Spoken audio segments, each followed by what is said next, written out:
Welcome to Unethical Podcast. At just 12, these two girls nearly took another classmate's life. Last May, they boarded A fellow passenger on a Greyhound bus basically walking the streets of Winnipeg unscrupulous, and the decision is causing concern.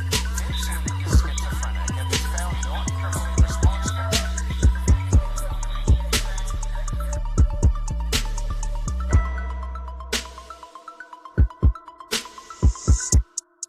Guys, I got a question. Oh boy. Serious question before we start. Serious question. Sounds like it. Is this about the pig again? I don't think we have it in us to explain it again. No, but when I was explaining that to my brother, he goes, it would work. You just got to pick who you're okay to get rid of. And I'm like, oh my God, see? No, but no, he's equally as dumb as you now because it doesn't matter. It doesn't matter because no one finds a body. This is the whole problem. You need to find a body. No, we're not getting stuck on this again. I have a very important question to ask and I need your help. Yesterday, Lara told me that I'm a daddy with a fanny. Puss dad, all right. And I don't know how or if I can even rebut that. Because she's kind of right. Why would you want to? Yeah, it's like, Lara goes, Mummy's a girl and Erin's a girl and Arma's a sister. Don't know why she is a sister and not a girl, but that's fine. And Ruby's a girl and Jesse's a boy and Gaby's a boy and Mummy's a boy. And I'm like, boy, I'm a fanny. And she goes, yeah, you're a daddy with a fanny. And I'm like, huh. Hard daddy vibes, honestly. I stand. Here's my question here's my 2 cents. My 2 cents is this. Are you offended by that? I think no. Okay, then you're a daddy with a fanny. Perfect. I just think it's very, very profound of her. And she's kind of set me into an existential circle. How old is she again? 3. 3-year-old just sent you into like a midlife crisis. Yeah. From a vibes point of view, she's kind of right. I agree. Daddy vibes. I have them too. I do too. No, you've just got a dick and have had children. Yeah, you're mummy with a dick for sure. Absolute MILF. I'll take MILF, man. That's kind of cool. I've seen a lot of good documentaries about MILFs. Yep. I don't think they're documentary. I don't think the BBC was involved. Oh, BBC was involved. Yeah, there's a couple BBC actually. As if you said that, I love it that you walked right into that. That's fantastic. Yeah. Okay, I get it now. Australia's cool with me now because she set that joke up. Thank you. Yeah, you're welcome. Sorry, he with a fanny. It's daddy with a fanny. Daddy with a fanny. Get my pronouns right. I'm sorry, daddy. Sorry, daddy. Yeah, sorry. Wait, DWAF, dwaff. We need to squeeze an R in there so we can just call you a dwarf. I'm not a dwarf, and they're little people. Thank you very much. Why are you more offended about being a dwarf than you are about being a daddy? That's weird. What did dwarves ever do to you? Well, that's actually a really dark story. Oh, no. The lights off and really get serious if we want to talk about that sort of past trauma. I think it would be a short story. Good one, Selene. It's fantastic. Oh, female dwarves, according to J.R. Tolkien, have like beards, so you could have a beard if you wanted to be a femme Well, that dwarf. means Celeste is a dwarf. Well, I actually am pretty short. So anyway, How tall are you? 5'3". Ah, you are a dwarf. Oh, cute. Cute. We're gonna meet for the first time. She's gonna pat me on the head. I'm a 6 inch taller than you. I'm a Subway 6 inch taller than you. That's above average. Thank God. What, Subway 6 inch or? Just 6 inches in general. Oh yeah, see, sorry, I'm really gay. That went over my head. I apologize. Well, height wise as well, because the average height for women is 5'6". I am 5'6". You're really shit at math. You're 3 inches taller than me. Oh yeah, 3 inches taller. My bad. I am 5'6". That I am is average. height. Sorry. Yeah. No, it was Christy that I was thinking of for some reason, because in my head I was like 5'11", and Christy's just over 5'11". She's almost 6 foot. That's also not 6 inches taller than me. Yeah, I know. No, 5'10". Also not 6 inches taller than me. You're doing great. I'm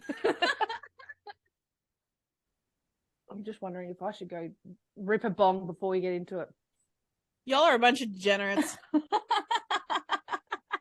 what you want to do. I support it. I am clear-eyed. Is it legal in Australia though? Absolutely not. Oh, okay.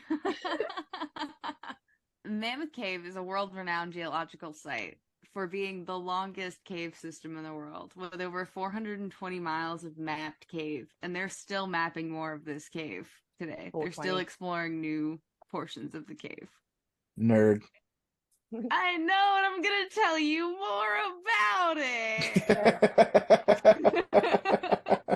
Way to get your rocks off, Dingus. Let's go. Created by the groundwater system eroding the limestone. So and it was all connected to the Green River. So as your groundwater moved through the limestone to get to the Green River, and as the Green River went down through the limestone, it created levels in the cave. That is a fun fact. Fun fact. You gotta get a sound effect for that. Fun fact. Yeah. And what protects that from falling in is there's a sandstone cap on top of Mammoth Cave, so it's protected from collapse for the most part. Like a butt plug? And on surrounding areas in Kentucky, you can see where they collapse. That was a legitimate question, but okay. I'm sorry, what? I said like a butt plug? Like a butt plug. Well, what kind of cap are we talking here? It like a stone cap. I don't Like a mushroom? Yeah, kind of. I love how confused Dingus is by your question. It's another layer of rock on top of the other layer of rock. But a cap is like a finite thing. So Yeah. is it just like in the whole? You know what? Never mind. I'm not going to understand this at all. Join me, Celeste. This is the pig. So no. In the surrounding area, you can tell where the cap ends because you'll see sinkholes. So that's your evidence of where this cap stops. Oh, because it's in a karst environment, which is all just limestone caves and sinkholes and natural springs. Like, it's known for that sort of thing in that area of Kentucky. And it even goes down into like Tennessee has a karst environment and portions of it. It's really cool. Did you spell what you're saying? Sorry. Oh, Karst? Karst, Karst.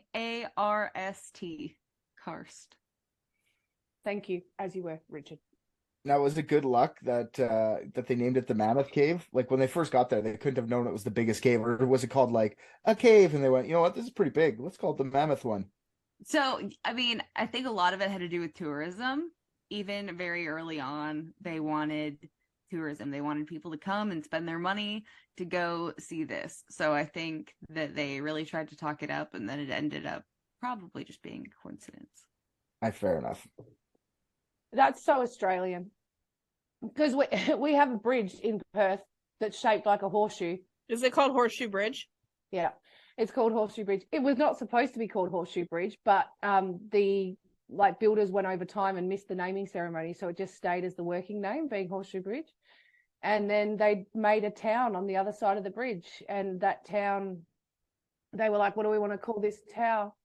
town, and they said, well, it's north of the bridge, so let's call it North Bridge. And that's why Australians can't name things. I love that. I mean, Mammoth Cave made me think of that. It's like, it sounds like something we would do, or like, it's the equivalent of not saying bloody big cave. Like, Would this be a good opportunity to point out that you named your gay baby Gaby?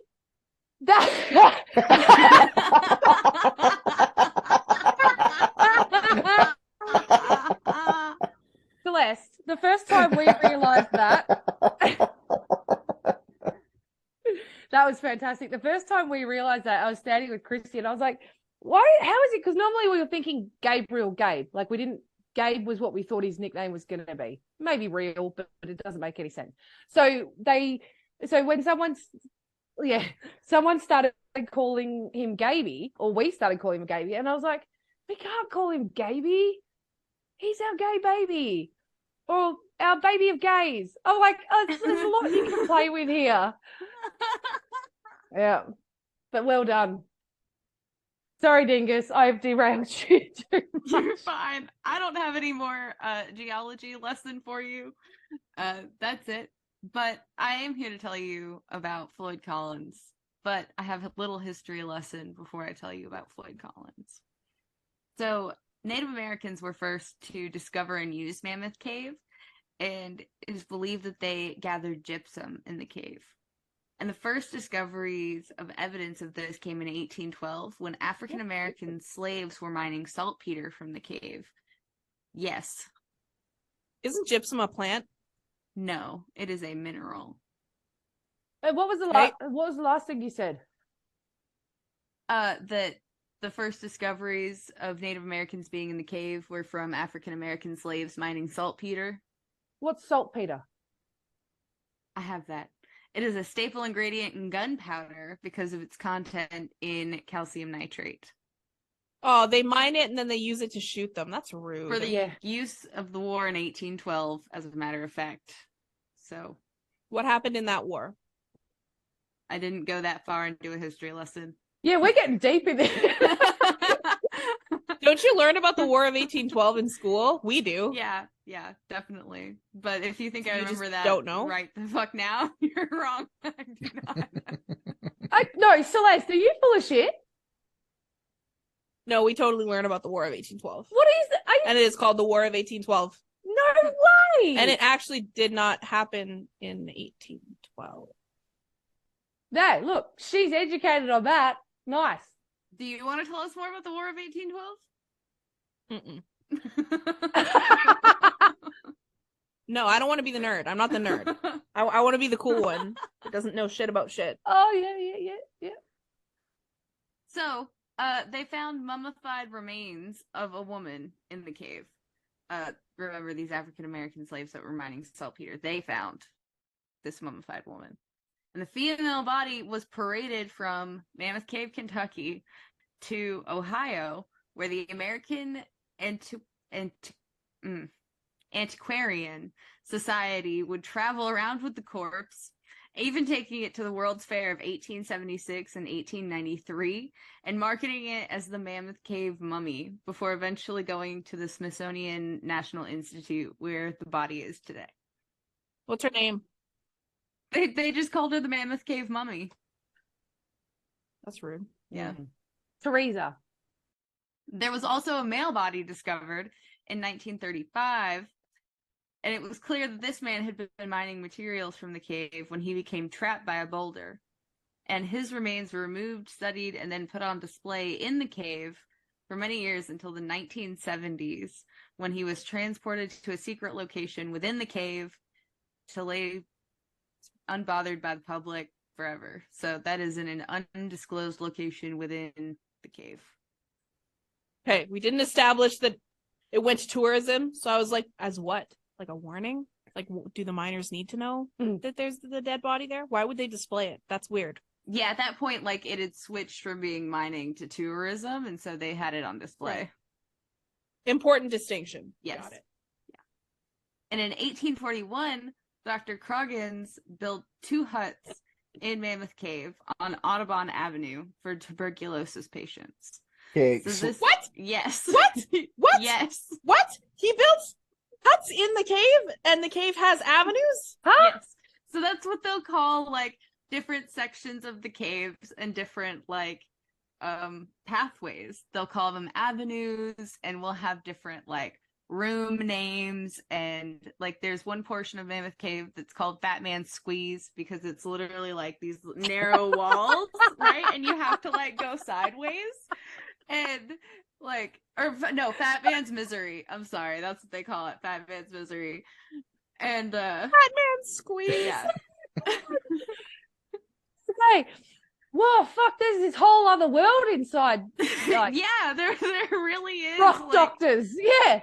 different paths are called different things. This is fucking ants shit here. Does it have residents? Like, are there actual residents that have like a mailing address there? There is a hotel above the cave, but there's not like people living. There's not like cave people like living inside of the cave Yet. There's not cave people yet. When you say rooms, they're like, is there one big enough that someone could like mold a couch and you could call that one the lounge room? Like, is there There's like how? the main entrance into Mammoth Cave. When you go in, you will see the main portion they call the rotunda, and this thing is massive. What do you call it? Like, I'm triggered again. why by rotunda? Call again, she says it. Call me Rotund. Ricky Rotund? What's wrong with you? I have no idea what you're talking about. But like, so you know, when you walk into like a big hotel and there's that big lobby area that's like super open, that's what being in the rotunda is like. It's this huge open space of cave, and then there's different avenues that go off of that, different pathways that water took over time that carved out different ways in the cave. And so there's a huge list of tours that you can take at Mammoth Cave that take you into different sections. How long It's would really it take cool. you to get from the start to the finish? Like the longest one away? They don't even know the finish, she said. There's other places they're still discovering.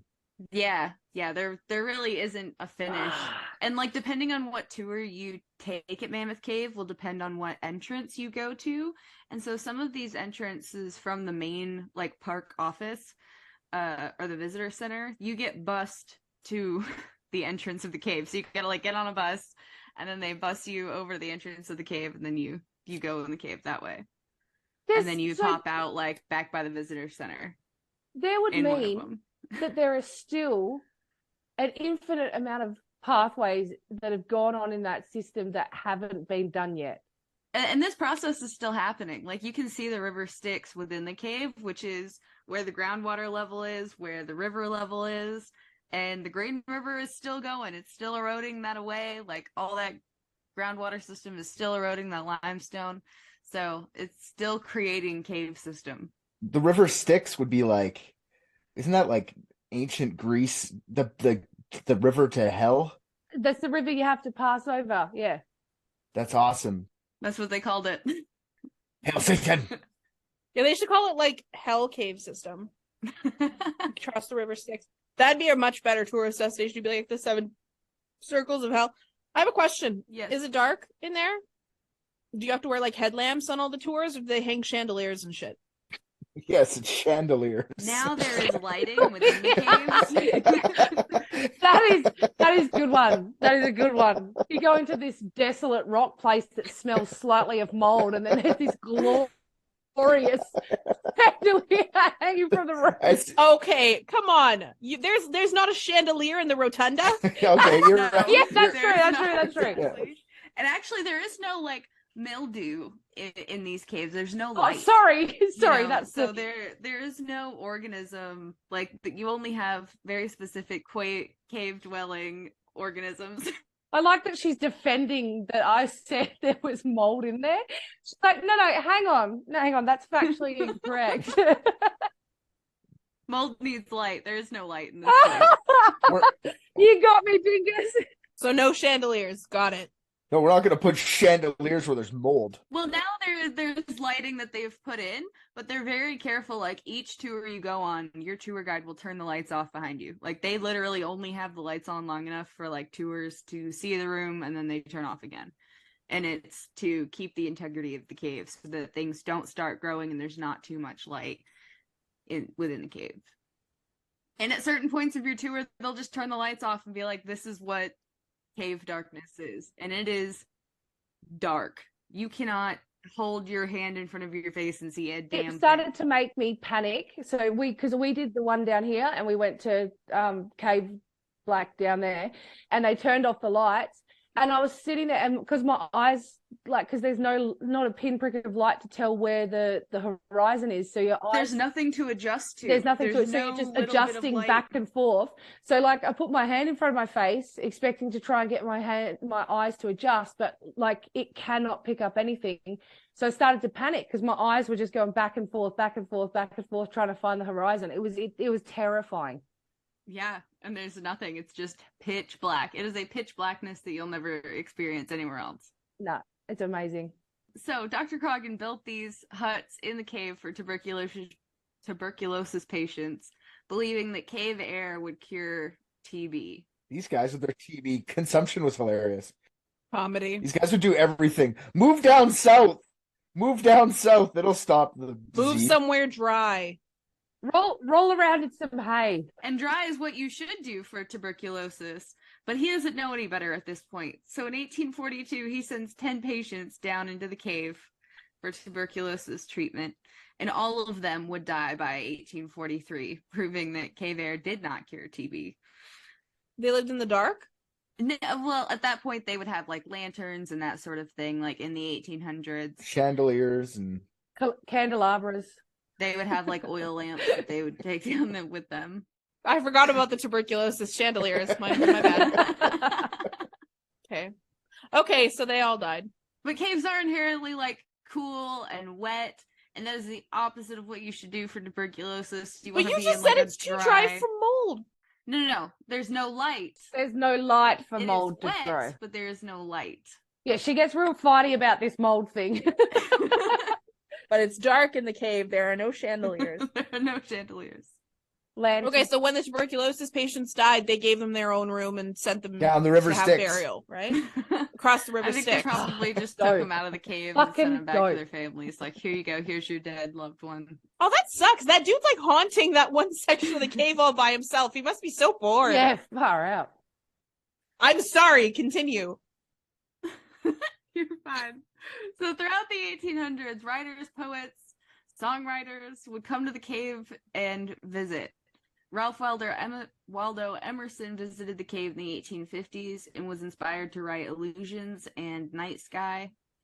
Politicians would also visit the cave, including the Grand Duke Alexis of Russia in 1872, and the Brazilian Emperor Dom Pedro visited in 1876.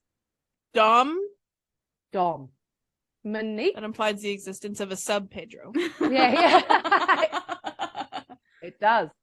So throughout the years, the land would trade hands several times. This area is huge, like on the surface. The area that Mammoth Cave takes up is ginormous. And there are a lot of different entries into the cave.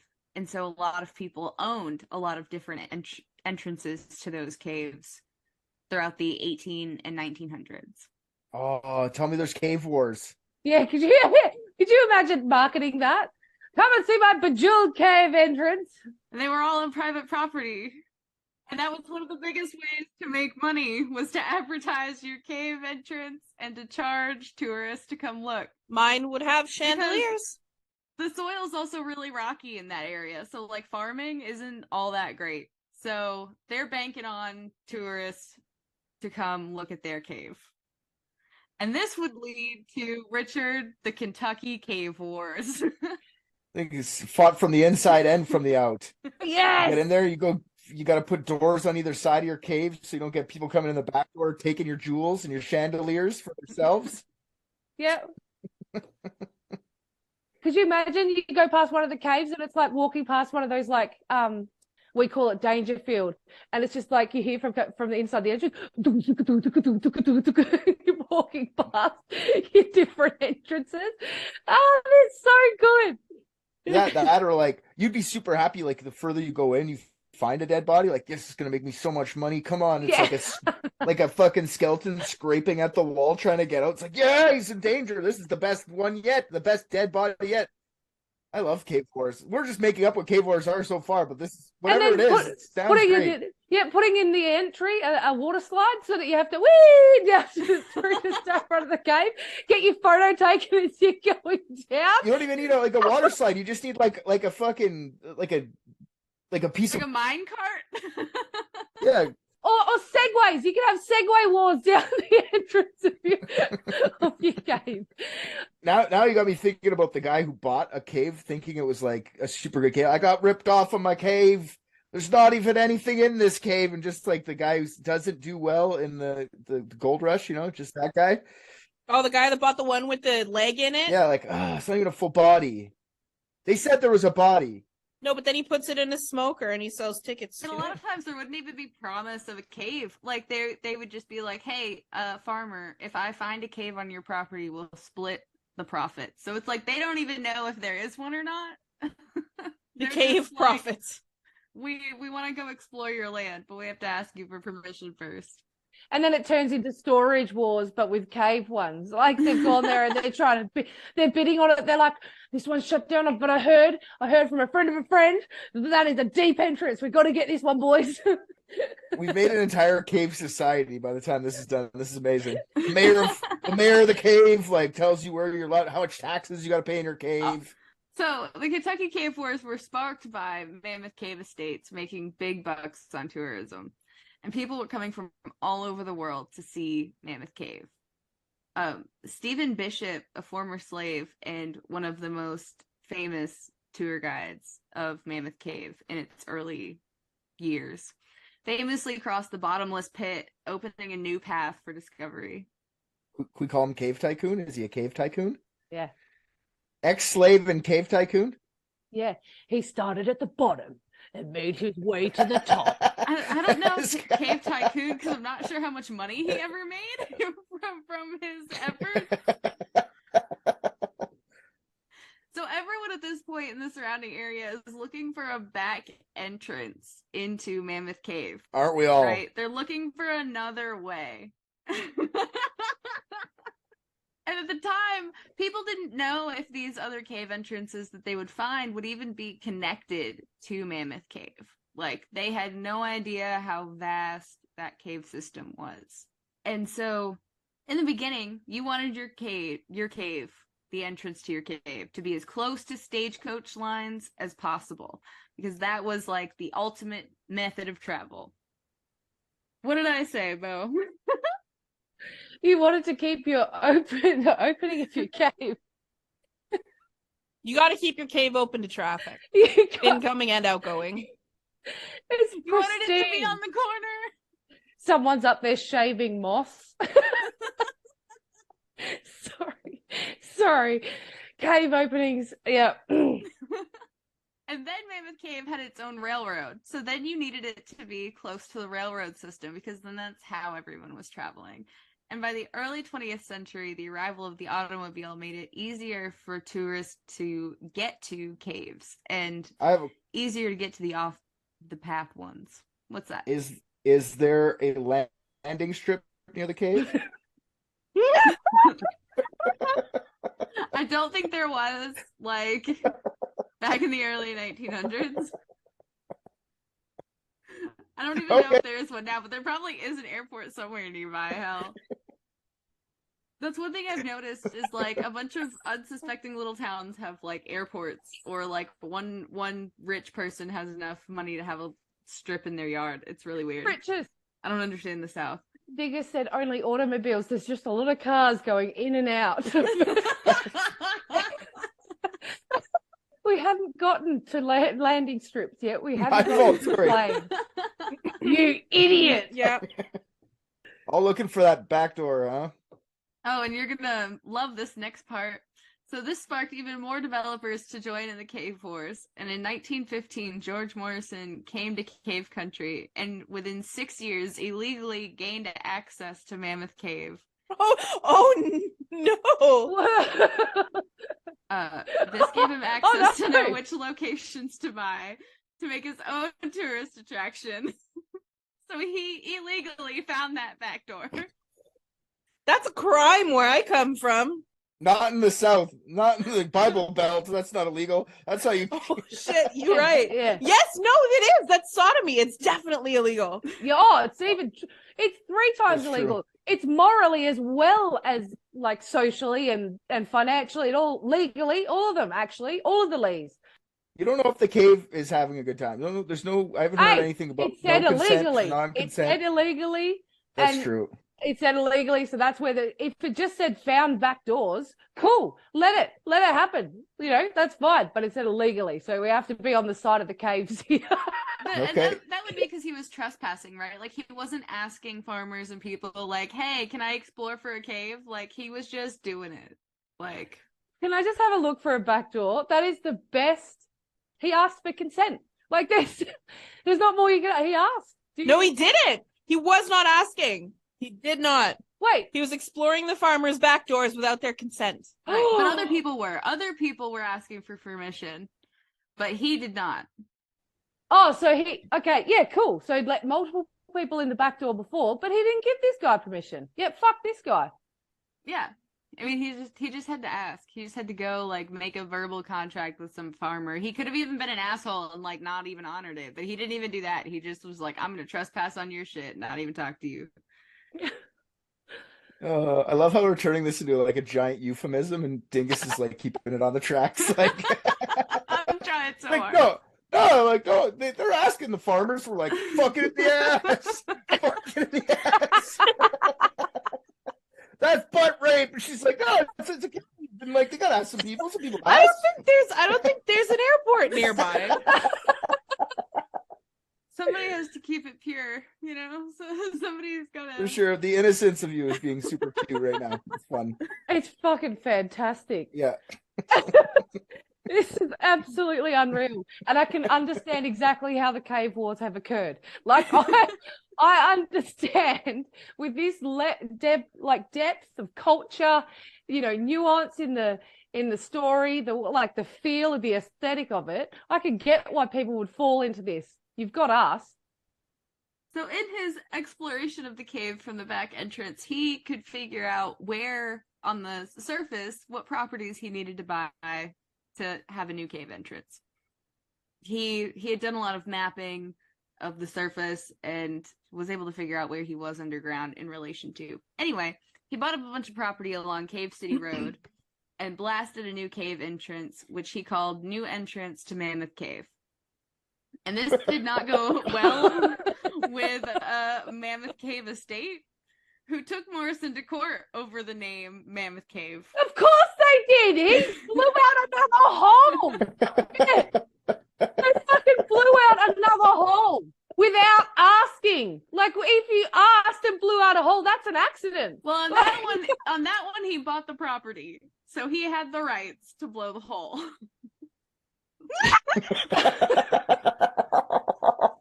That one was accident, and that was awesome. We've been purposely doing it. You did it by accident. Good job. And he even built a hotel for his tourists to stay at.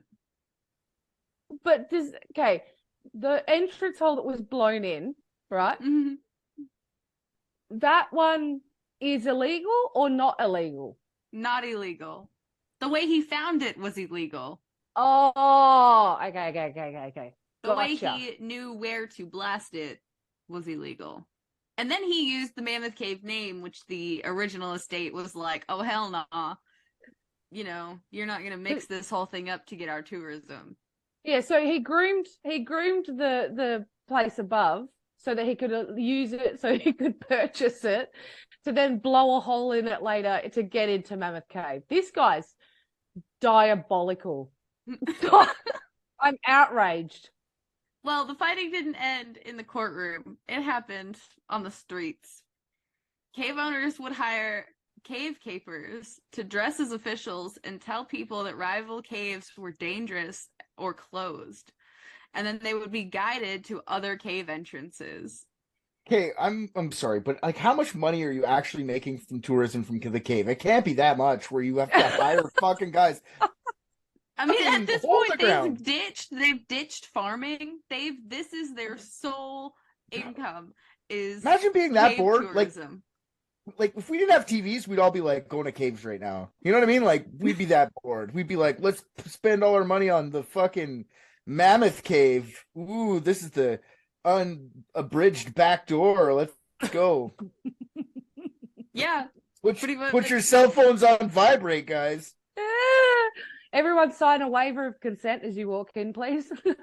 They posted signs all over the road advertising their cave entrances and boasting that their cave was the best. Do you know how much money any of these people were making, like, at all? I'm just curious, like, how much money was in the cave game to make it like Well, it this? is the oldest profession. Well, later on, enough that the federal government would come in and say, we want it.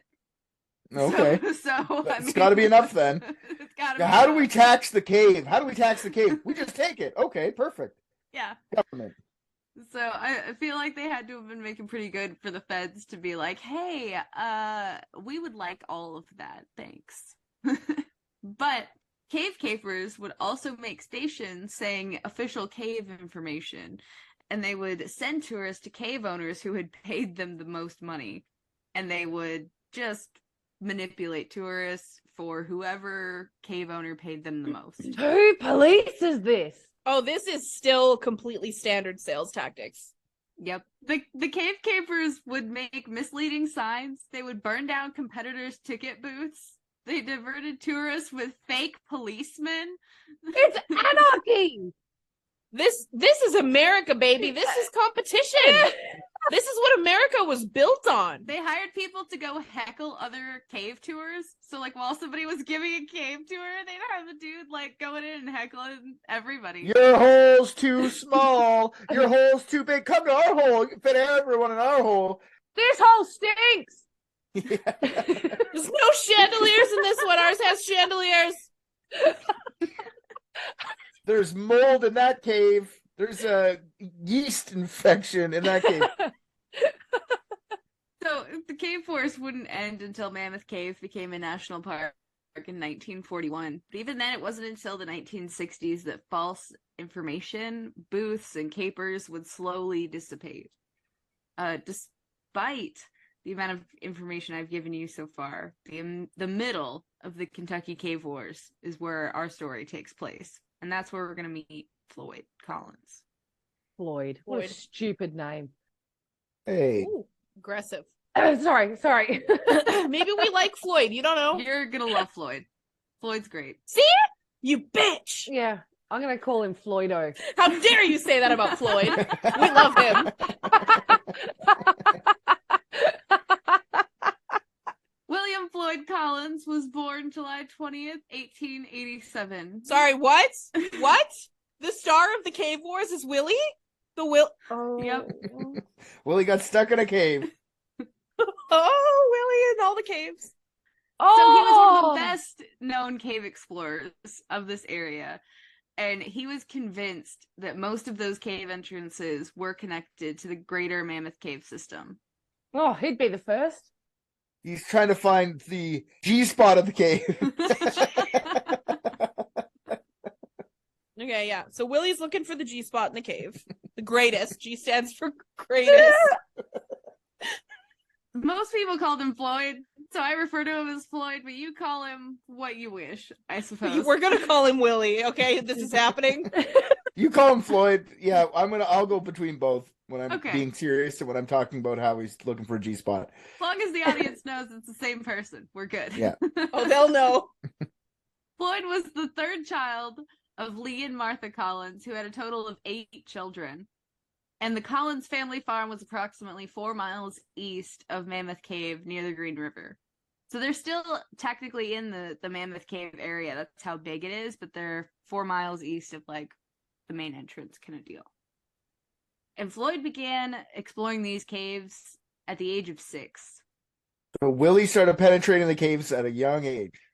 Whoa. And he would find Native American artifacts and sell them to tourists at the Mammoth Cave Hotel At 6? at 6.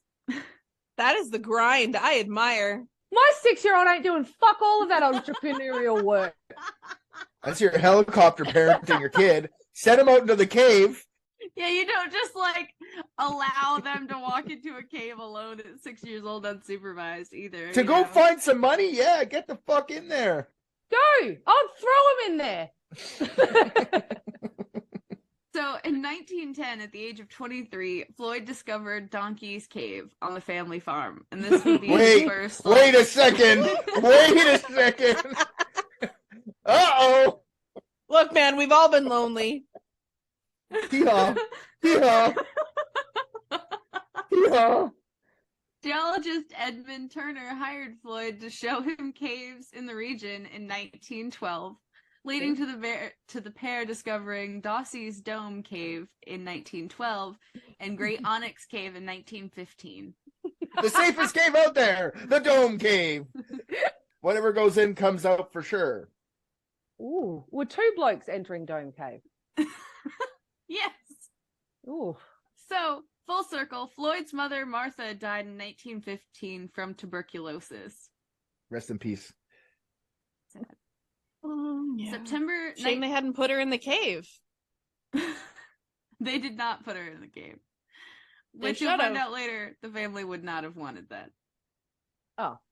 September 1917, Floyd would make one of his greatest discoveries. While climbing up a bluff on the Collins farm, Floyd noticed cool air moving from a hole. After widening the hole, he was able to drop down and discovered his way in was blocked. In December 1917, after removing the rock blocking his path, he reached a larger room in the cave. He would later name this Great Crystal Cave because of the gypsum formations found in the cave. It's bejeweled. So gypsum. Sorry, it's the gypsum cave. You said it's the gypsum spot. Gee. Yeah, so he called it G-spot. Great Crystal Cave because of the gypsum formations. So, like in caves, gypsum will make these like almost flower-like formations, and they're actually kind of sharp. You're writing this for us. Some might say majora, labia majora. What are we talking here? Flower like what? He's in the G spot. Right. Okay. It was In the he found the G spot in Crystal's cave. Close enough. Willie Close enough. found the G Close spot enough. in Crystal's We'll cave. roll with it. That's where So Lee Collins, his father, deeded Floyd half interest in the cave and immediately tried to open it up for tourism. They opened the cave for tourism in April 1918. However, due to its remote location, they didn't attract very many tourists. You know, they're not near any of the main cave entrances. They're not near those stagecoach lines. They're not near main roads. They're not getting a whole lot of traffic. A lot of people probably would have had a hard time finding that, right? Definitely. Through all the bush. It's hard to get through the bush to the gypsum spot, huh? So Floyd knew to get more tourists, he would have to go to an area along Cave City Road where all the tourists were coming in to Cave City. And he made agreements with 3 farmers who owned land near the highway. If he succeeded in finding a new cave entrance, Floyd and the farmers would form a partnership to profit off tourists from the new cave. So Floyd set out to find a new cave entrance in hopes of getting a more profitable cave. Do you know what she's doing? She's reading her synopsis for finishing rock school. This is word for word rendition of what she submitted in an academic. This is the paper. geology fucking version of 50 Shades of Rocks. You know what I mean? Like 50 Shades of Caves. This is what we're doing right now. 50 Shades of Cars. I can't. It wasn't popular because nobody could find it. Oh my god. Oh, that was too good. That was too good. I'm sorry. Dingus can say this whole thing like an adult because she's not 5. Yeah, dude. I'm sorry. You just kept going and I was fucking gone, man. I was just gone. I just loved it. Like, I could imagine you standing up in front of a seminar of rock doctors or something like that. reading this word for word, and all your peers going, "Yeah, that's a very good point." Meanwhile, we're literally about to have a cardiac arrest because we Die over here. So Floyd, he's looking for another cave entrance, but this time off the highway, right? Because he wants it to be popular. Right. Yep. Right. Yeah. Lots of traffic. Yeah. Floyd would find what he was looking for, and he began going into this cave and clearing debris to be able to open the cave to tourists. And every day for months, Floyd would go down into what would be called Sand Cave to clear paths. What happened? So did he just abandon Crystal's cave? They then? were still doing tourism from it, but it was really slow. So This is a nice new shiny cave. right. Oh, but like every time he went and cleared out debris, were there really long logs? It in was there? mostly gravel. Okay. When he entered Sand Cave January 30th, 1925, he needed to crawl through a 5-foot opening on his hands and knees before going down a chute that he had already cleared with debris. So keep in mind, remember I told you that like as the river went down and as the groundwater went down to meet it, you had the caves form. So you have a lot of vertical drops in this cave system. And so that's what I mean by down a chute. Like he went down a cave system that dropped down. How does one get back out? You just crawl back out, climb up the rock. But you said it was vertical. Oftentimes they're not like super high. You know, you're not talking like a 15-foot drop. Not like Bo High right now, more Richard High. Shut up. Whoa, okay. I'm sorry. Richard isn't the one that took a huge bong rip when we got started. And just my He did. pipe. He just took his pot. And Right. also, I've been so into this. I don't think I've ever been this into an episode. I'm so glad. All 3 of my brain cells are so focused on this. So Sand Cave has a lot of like very narrow passageways that Floyd is having to navigate himself through. So he keeps pushing himself through more of these narrow passageways until it opened up. Tight caves. And it opened up about 100 feet inside of the cave. So he's been going along up and down, and he's about 100 feet inside. Back and forth, maybe? In and out. Just the tip to start off. And he reaches the turnaround room. And it's called the turnaround room because this is the point where even the most experienced caver goes, I'm out. And they turn around and they go back. Oh. However, Floyd noticed an opening on the other side of the turnaround room. And it was about 9 inches in height or 22.86 centimeters. Thank you. You're welcome. And this would be called the squeeze because, 9 inches. Yeah, that'll squeeze. She's going through the 9-inch, the cervix of the cleavage? Too soon? Too soon. Too soon for what? Oh, like premature. Fuck, We're not there yet. We didn't make it. I don't know what they're like. I've never been that far in the cave. I know. I've never seen a cave this tight. No, I've never seen a cave that tight. Actually, normally they're very accommodating if you spend enough time preparing to go in. Yeah. And this space is so tight that Floyd has to crawl through on his stomach with one arm in front of him, pushing his kerosene lantern, and the other one is like trapped against his side. And he's just like wiggling his way through. There's no Yep. way Floyd's making enough money for this to be worth it. Like, I don't believe that. Like, there's no way. I would love to know how much. Well, this has also been his passion since he was 60 years old. Oh, he so he grew just- up in cave country. He's been going in and out of these caves for his whole life. This is what Floyd has done. We're all in cave country, mate. From cave country. So he's worming his way through, and he's, like I said, he's been in Sand Cave every day for months trying to clear paths for tourists because he wants the squeeze to eventually be larger. But he also is convinced that there's a larger room on the other side of the squeeze. He's got to go in and He's out. gotta keep working gotta it. keep putting more people through. Loosen it up, baby. Yeah. So he came across a 10-foot drop. So this is a taller vertical chute. It's 10 foot. So he tied a rope around a rock to get him down to the bottom. And that's how he was getting back and forth. In the squeeze? Yes. In the squeeze. Yes. So he has to crawl through the squeeze, and then there's a vertical drop that he does head first. Yeah, pretty much. Well, he's able to, like, it opens up a little bit so that he's able to get in feet first on this one. So he's grabbing a rope that he's tied around to a rock, and he's going down feet first down this 10-foot drop in this cave. Not for No, me. Not for me either. Fuck that. Now I don't like this. I don't like this guy. He's scaring me now. And it's still tight. It's opened up only enough for him to be able to get feet first now. And so now he's I love it. and it makes an L. So he's in this chute and then it goes straight out again. So he's at the bottom and he's going into the bottom foot of the L portion. Awesome. And at this point, Floyd can only continue by being on his back, feet first, inching along that way. No. He continued his mission of clearing debris and inching his way forward until his kerosene lamp began to flicker. How? With his feet? Yep. Yeah, how was he moving debris? Well, he's got a bucket. That's how he's been like moving debris. Is he has a bucket that he fills with gravel and then he like goes back up and he dumps it somewhere and then he goes back in. Like it's a very long, it's arduous process for him to like clear out any of these passages.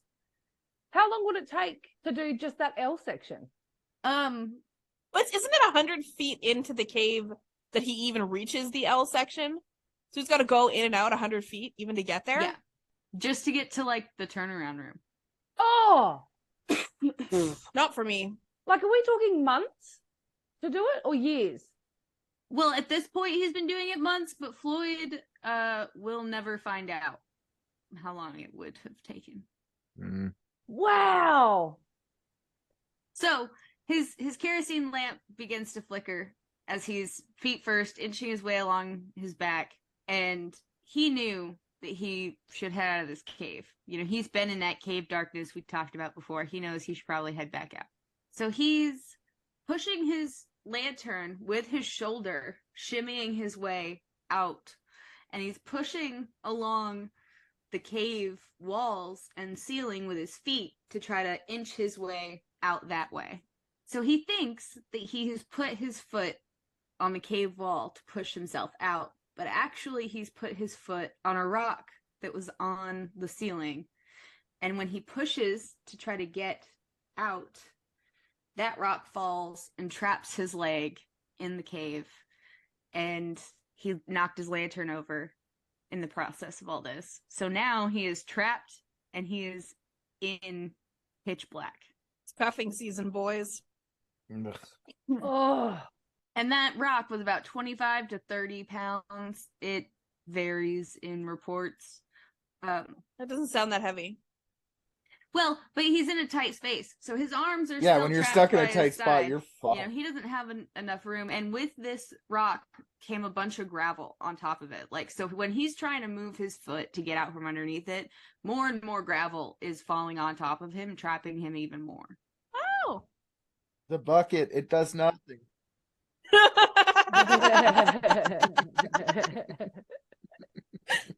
And so now he's alone in the dark in what is essentially a stone straitjacket. And to make matters worse, you know, this is January that he's gone into the cave, January 30th. The snow and ice is melting and it's going through the rock into this cave system. And he has a constant drop of water on his forehead. So no. the way this that is it's fake. described is he managed to get his head towards the drop that he went down, that 10-foot chute. So his head is like almost out of the L portion that he crawled his way into. And so it's just dripping right on his face, pooling underneath his head. And it's ice cold. He's going to appreciate that if he gets thirsty. Yeah. Kind of, sort of. I think exposure probably is a problem in there. Oh, all right. Bring that into it. Fine. Look, I already know he survived because we're hearing this story, so. That is a very big assumption. Well, yeah, he has to survive if you're telling us this story. Otherwise, somebody else is telling this story, and it could all be lies. It'll make a lot more sense in a minute. So Floyd, without much option, he begins yelling at the top of his lungs, hoping that somebody outside of the cave would hear him. The cave's squirting on me. Get me out of here. And for the next 23 hours, he would fall asleep, wake up, and scream. And do that over and over again for 23 hours. Same. Ah! Ah! And the problem with is, in all of his adventuring and deals with these farm owners, he was staying in different places. So when he didn't show up to one house, or he didn't show up back at his dad's house, no one really gave it much thought. And up until this point, Floyd was known for having a habit of being in caves for stints of up to 30 hours prior to this cave adventure. So nobody was alarmed at first that Floyd was gone for over 24 hours. They were like, whatever, Floyd does this. Oh, Floyd's probably in a cave, moistening it up down there. Yep. Old Willie's Don't out worry in the about him. caves. Don't worry. Didn't everyone think Lloyd was kind of a prick too? No, everyone thought he was like the best of the best cave explorer. Pretty much. He had made a name for himself. Of course, he's the best cave explorer. He found the G-spot. And like all the residents were used to him doing this stuff since he was a kid, you know, like he would explore caves and then just pop up out of a hole in somebody's field and be like, hey guys, you know, like He's kind of like a mole man. Yeah. Yeah, like a mole man or Bugs Bunny, maybe. but eventually somebody did get worried about him and they thought, well, we should probably go check on him. And when they went to Sand Cave, they saw his jacket was hanging up near the cave entrance. And so they decided that they were going to go in. And so January 31st, 1925, 17-year-old Jewel Estes was the only one of the three who went looking for him who was small enough to make it to the turnaround room. Because these are still super narrow passageways. So 3 men went in looking for him, and only one 17-year-old kid could even get to the turnaround room. Wow. Or they just went, hey, kid, you're dumb. Is, Why don't you go save was him? Jules' middle name Test? I don't know. Okay. Testajules, huh? What did you say his name was? STDs? No. Jewel Estes. SDs. These nuts. Ha! Got him! Ha! So he's at the turnaround room, but he does not want to go down in the squeeze. So he starts yelling for Floyd. Bitch. Sorry. And Floyd yells back and tells him that, you know, he's trapped. He can't get out. And by the time Estes made it back to the cave entrance, other locals had begun to gather at the cave entrance looking for Floyd. Several men decided they could go in and get Collins, but no one wanted to go down the squeeze, turning around in the aptly named turnaround room. So in Louisville, Kentucky, which in today's world is only like, I don't know, an hour or two away. You know, in 1925, it's taken him a lot longer to get from Louisville to Cave City. But Louisville is where his brother Homer was. And Homer receives a phone call that his brother Floyd is trapped in a cave.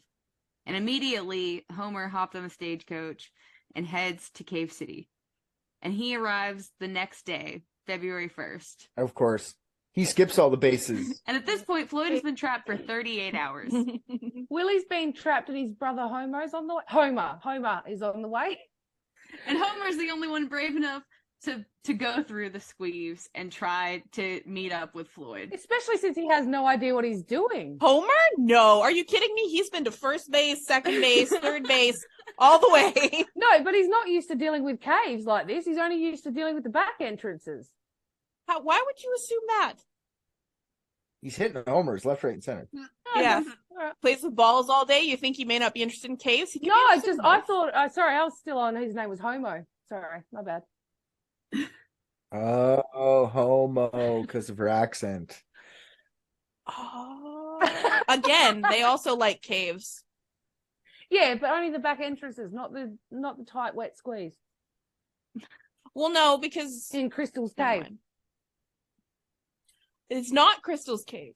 Well, this time it's Sand Cave, so that's not the vag you want to go in. Dry and Look. gravelly, and But it's not dry, it's wet. I mean, He is so true. good at caving that Willie made the sand cave wet. Yeah, yeah, my man. My man. Good job, Willie. Homer made it through the squeeze and down to Floyd successfully. He's the first person to make it to Floyd. And he calls behind him for the men outside to bring in supplies.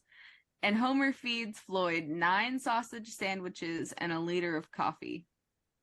Doesn't sound like a good idea. He's feeding him sausage sandwiches. Come on. Homo feeds his brother Willie 9 sausage sandwiches. Because he can't help but hit homers. That's all he does. Has Danielle still been writing this? Oh, goodness gracious. All right. You could have brought him a taco. Yeah. Jesus. Well, Homer did take an old syrup can with him, and I'm sure you Canadians are very familiar with the size of like a maple syrup can. So I didn't go into that. It's a really bold assumption. Isn't it just like a can of ravioli? Like the same size can as every other can, I guess. It's the kind of can that you would use to like go harvest maple syrup. Really? Oh, that's a bucket. Yeah, I was going to say a bucket? I guess. Or is it a maple syrup canteen? Because those are different. I guess in the 1920s they stored maple syrup in cans. He had a syrup. So can. did they use the maple syrup to make him slippery? No, it Is was that- you empty. pour maple And syrup all Homer over just it? was filling this maple syrup can With what? with gravel. He's trying to dig Oh. he's trying to dig Floyd out at this point, right? So he's trying to take the rock out away from Floyd and give Floyd some room to work. I'm sorry for our misunderstanding, but you told me fed him 9 sausage sandwiches, so we don't fucking know what he's filling shit up with anymore. Oh, Jesus. All right. So this man's just eating sandwich after sandwich while Homer is scooping up buckets of gravel and they're going up the squeeze. And Okay. with a drop of water constantly going on his head. All right. And he's drinking a shit ton of coffee, too. And with every scoop of gravel that Homer takes out, more gravel is falling on top of Floyd in this endless cycle. So the more gravel they take out, the more gravel falls on top of Floyd. You need a better plan, Homer. But for 8 hours, Homer attempted to dig his brother out, even using a crowbar to try to dig larger amounts of gravel out from around Floyd. You would not want to miss. And when Homer emerges from the cave, exhausted, obviously, he's greeted by approximately 100 men and women talking about how they would be the ones to go in and save Floyd. At this point, he's been stuck in the cave for 46 hours. Everyone began fighting about how to get Floyd out of the cave. Some wanted to use torches to cut the rock, like acetylene torches. Some wanted to amputate his foot, despite the fact that no one could reach it. Actually, at this point, that would probably be the best thing to do. But they can't get to it. Others wanted to use dynamite to Just blow Floyd. Oh. Yeah. No.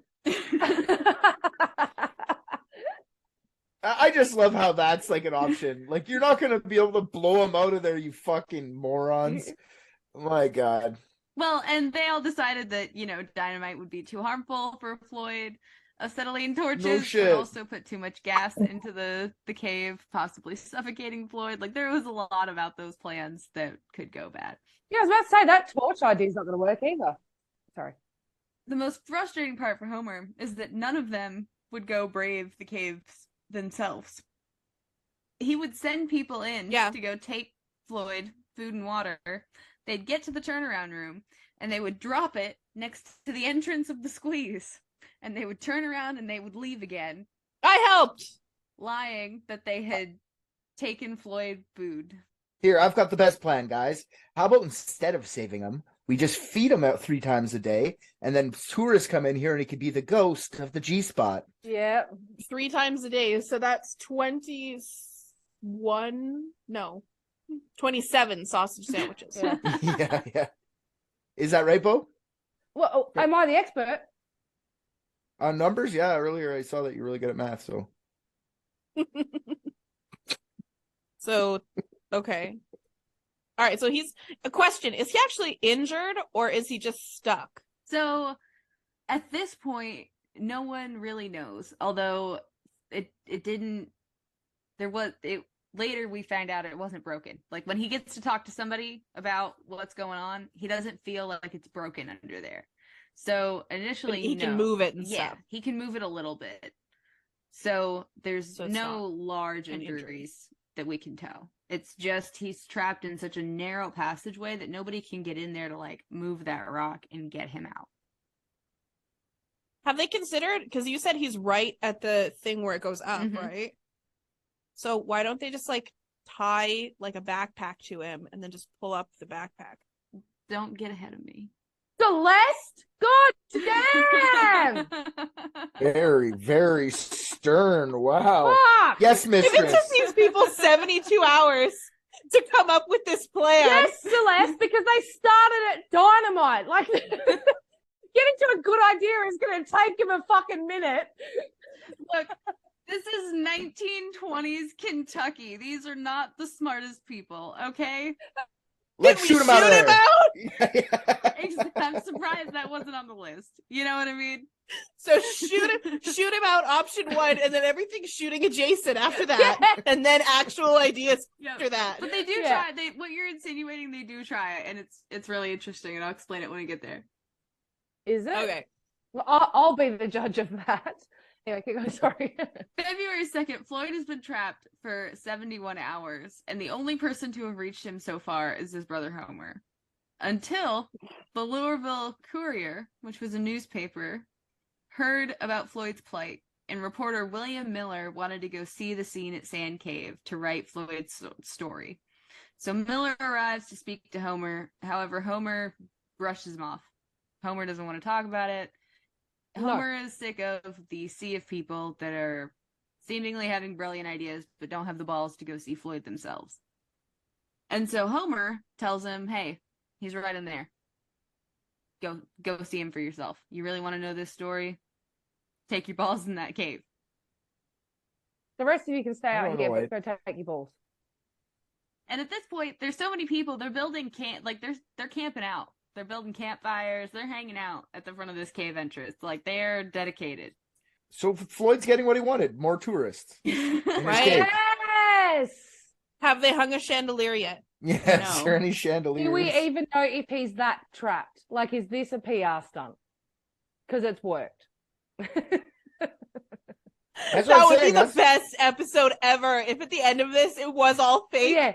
Oh, that'd be so awesome. Okay. Sarah's like, no, someone died.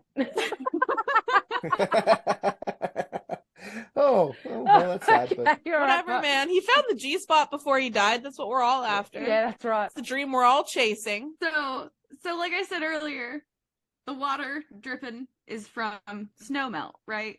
Well, now you've got a bunch of people Sure. outside of the cave entrance with campfires, accelerating no. that process, dripping more and more water onto Floyd and making the cave that he's trapped within more and more unstable.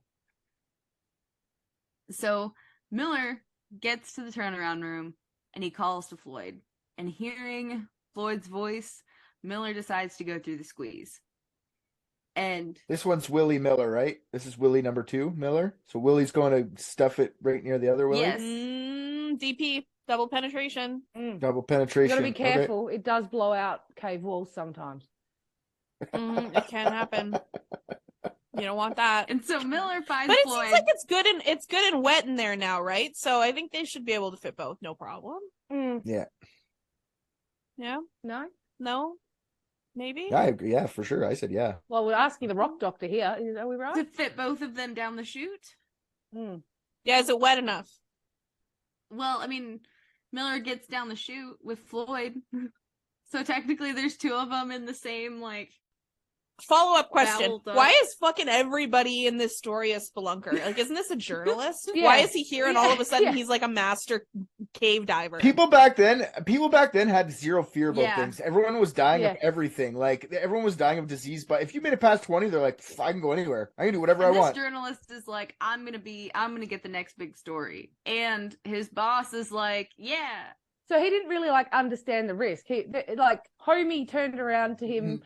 and said, "If you want the story, go get it." And he's like, "Oh, okay." Like, Clearly, nobody understands the risk of what they're doing because a cave in itself is probably pretty dangerous. Then everybody making fires around it, all that shit. No one understood what they were doing. They're dumb. They're all dumb. they started at dynamite. I mean, they understood that they could get trapped but they didn't have the understanding we have now. They had a very basic caveman understanding. Hey. In this period of time, half the shit they're afraid of is consumption, right? So they go to the cave and they're like, well, you know what? At least when you're cave diving, you're not going to get consumption. Except little did they know that this was the fucking tuberculosis cave where they put the tuberculosis huts. So you can go and get consumption in these caves too. And nobody understands. Well, at this point, Yes, your Celeste. tuberculosis patients have died off. They've realized that's a bad idea. They're not doing that anymore. Tuberculosis stays, man. Fair. It still lives there to this day. Yeah, I was about to say, isn't it Mm. like heroin in the walls? Edgar Allan Poe's the cause of it. Anyways. Wait, was Edgar Allan Poe there? No. Okay, then he's not going to die of tuberculosis. We know that. So Miller kind of Hmm. like sits next to Floyd or stays next to Floyd as best he can and tries to interview Floyd.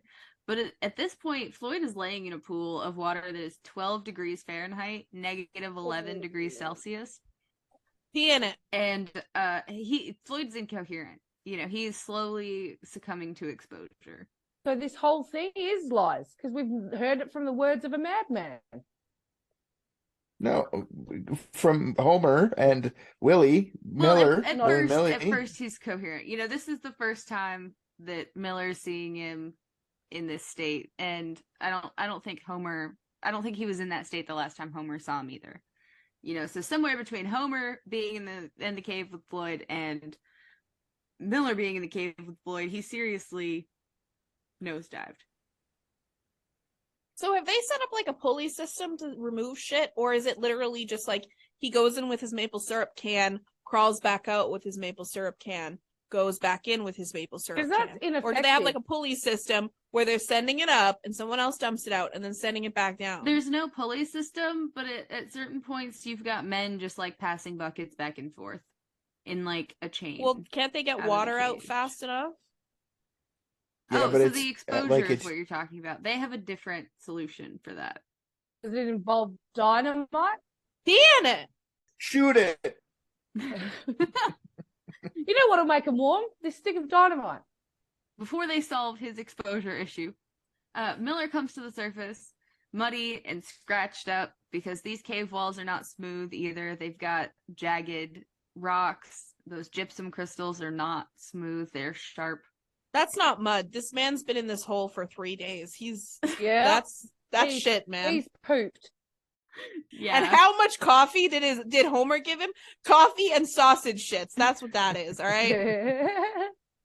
Homer is ecstatic that Miller has made it to Floyd, that he is not the only person to make it all the way to Floyd at this point.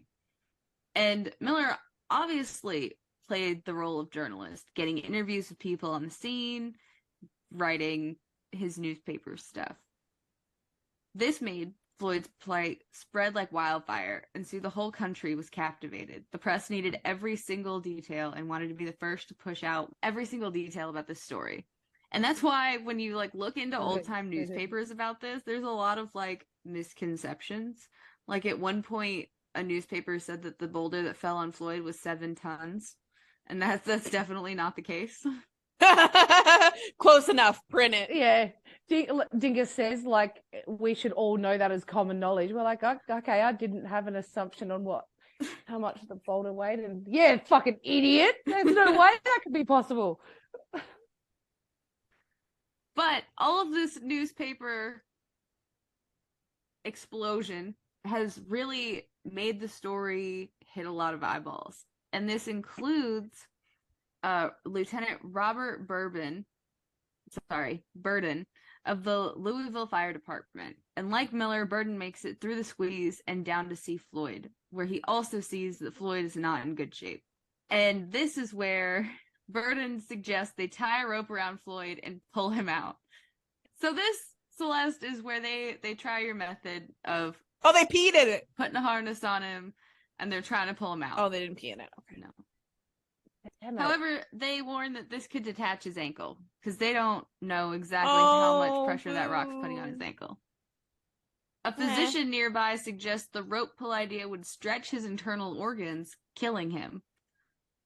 Are you stupid? Did you go to medical school? Well, if we send leeches down there, it'll cure him, so it'll be fine. This is ridiculous. But regardless of that Fucking guy, morons. they push on with the attempt to pull Floyd out. Homer, Burton, Miller, and several others go in, and his brother Homer feeds him sandwiches and some coffee to warm him up. And at this point, Floyd has been stuck for 79 hours, and he is terrified of this rescue attempt. Have they Whoa, won? okay, wait, Why? sorry. It's like, I live here now. This is my home. You can't take And me by out that like this. I mean he does not want his foot to be amputated. He does not want them to whatever. rip his leg off. Pussy. Coward. At any point in time, did they offer him water? He had lots of water. I think coffee just because it's warm. You can warm up water. Yeah, but doesn't it dehydrate you a bit?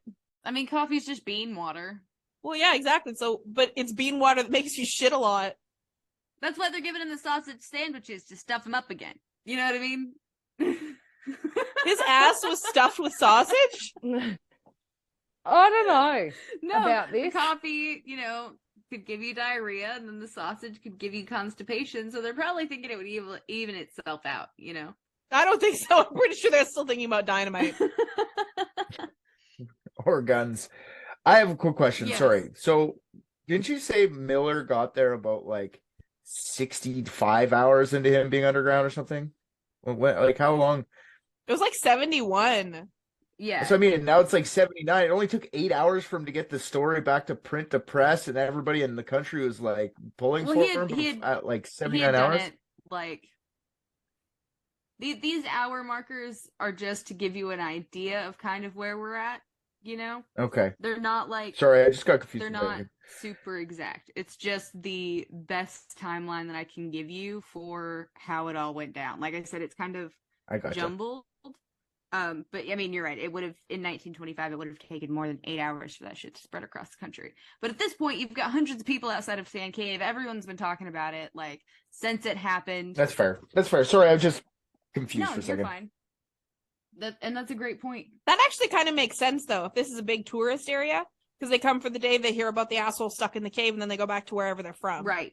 So it would spread. So it's spreading by word of mouth and by newspapers, because as newspapers hear about it, they want to print about it. They want the traffic. So they're trying to pull Floyd out of the cave with a rope. And remember, this is that L-shaped tube that he's in. So he's in the bottom of the L. They're having to come down that 10-foot drop. And the rock above him is mirroring that same path, right? And so he's in the bottom, and they're going to try to pull this rope up the chute to try to get Floyd out. Oh, they're gonna rip him in half. This is awesome. Well, just in case, Just like the doctor said. just in case anything happens to Floyd's foot, his brother Homer gives him a sedative and some whiskey before they tie the rope around Floyd and they pull him out. What? I thought whiskey was the sedative in 1912. I guess maybe they gave him opiates. I'm not sure. Okay, fair enough. No, dude, they need him to wiggle. He can't wiggle now. This is never going to work. So they've Snap got a him in rope, half. Let's and do they've this. got like 6 or 8 dudes pulling as hard as they can on this rope. Oh. And Floyd begins screaming because his chest is being pulled up towards the cave ceiling and basically solely suffocating him, and Crack. so finally his brother Homer pulls the other direction against the men on the rope, and Yeah. they Like a pulley. come off balance and they stop. So they don't rip Floyd in half. But it is a failed attempt to pull Floyd out of the cave. See, if he'd wiggled, it would have worked. They Wiggle, all wiggle, exit the wiggle. cave to find that this crowd has grown significantly. Now we're talking like 200, 300 people outside of this. Pull. USA. USA. USA. Oh, sorry. Did anybody try shooting him out of there? Like, shut up, man. You're 3 days behind. We've gone through those ideas. What if we just take a plunger and we just plunge him out? Oh, yeah.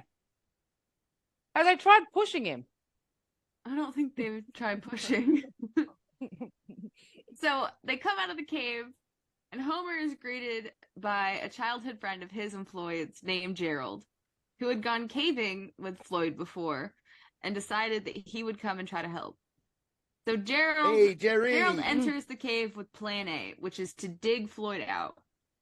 And he actually moves quite a bit of rock away from Floyd, exposing his chest and giving Floyd a little bit of wiggle room. They should have done this since the beginning. Like, why haven't they been digging him out? That's what I don't get. Like, This is the true G-spot. This is the G-spot we were waiting for. Yep. yeah. But Gerald needs a break, and so he leaves Sand Cave in the early morning of February. Oh, Gerald, 3rd. you bitch! Fuck! And at this point, Floyd has been trapped for about 88 hours by the time Gerald leaves Floyd. You know what doesn't get tired? A gun. Just shoot him out.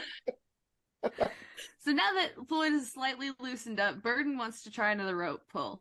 But onlookers blocked his way, pushing him out of the way from being able to enter the cave and shouting at him. And just basically fighting him back. Like, no, you're not doing this. We saw how horrible the first one went. We're not going to let you do it again. And Miller had been writing stories and taking it back to the Louisville Courier, and other major outlets had picked up the story, making it the biggest story of Miller's career. But Miller cared more about rescuing Floyd. No, he didn't. This would be an incredible anime, just saying. It probably would. Mhm. They've done like some documentaries and stuff like that about Floyd, and there's like a ton of books, like a ton of YouTube videos. There's a lot out there about Floyd. All of it a little bit jumbled due to the early newspapers being jumbled. So, Yeah. It's unlike the media to spread false information. Yeah. No, Miller's really counting on him being saved, because that's when the news is going to explode. Right. Yeah. When he starts talking and stuff. So, I mean, he cares, but not. For and the Miller reason at this he's point wants to be the one to save him too. Like, how great is it that the journalist that has been writing about you saves you? So Miller wants to be the one to rescue Floyd. So Sure. Miller had gone back, like I said, to the Louisville Courier to do his writing, send out the papers, do more clerical newspapery stuff. And when he comes back, he goes down into the cave and he finds that somebody had strung lights down the cave into Floyd. Oh no, mold! Mold! But they put the last light bulb around Floyd's neck so that it was on his chest, and that was going to provide enough warmth so that Floyd doesn't die of exposure. He's a human chandelier. Oh, they finally hung the chandelier. Around his neck is risky. One trip on that light bulb, someone's just walking past up. Hanged. Yeah, no, I'm sorry, you're right. That is, yes, hanged chandelier. Try the rope trick again. It'll work now. Well, they fought the What- dude. what- The dude who wanted to try the rope trick, they fought him off. They were like, no, we don't want you to do that. No, we're not doing repeats. We haven't even shot him out yet. Yep. Until a piece of dynamite explodes, we ain't trying nothing else. Mm-mm.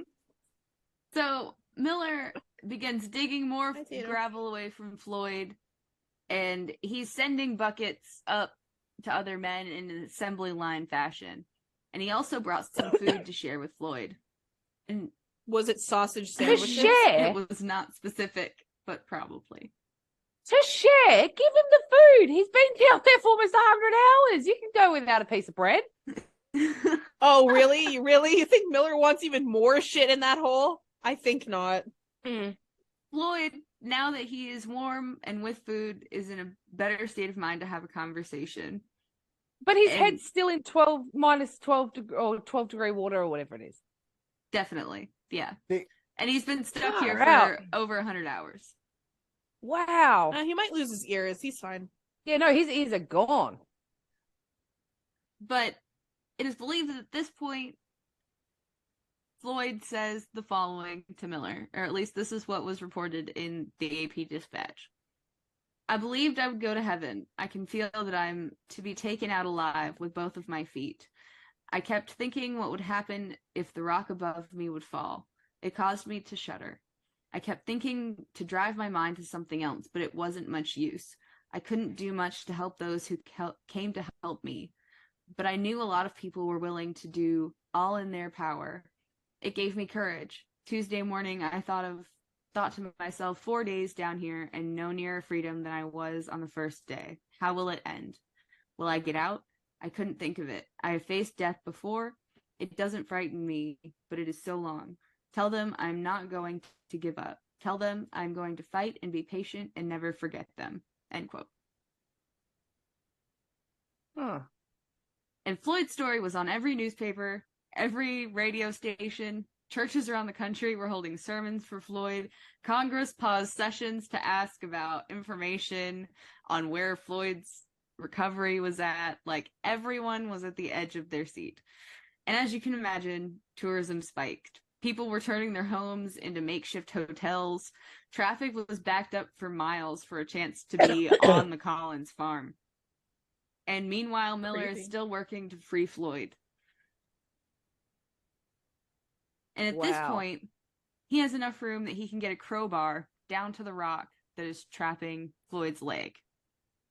And so he has this crowbar that he has underneath the rock, and he decides he's going to get a jack to place on top of the crowbar to be in between the crowbar and the ceiling of the cave.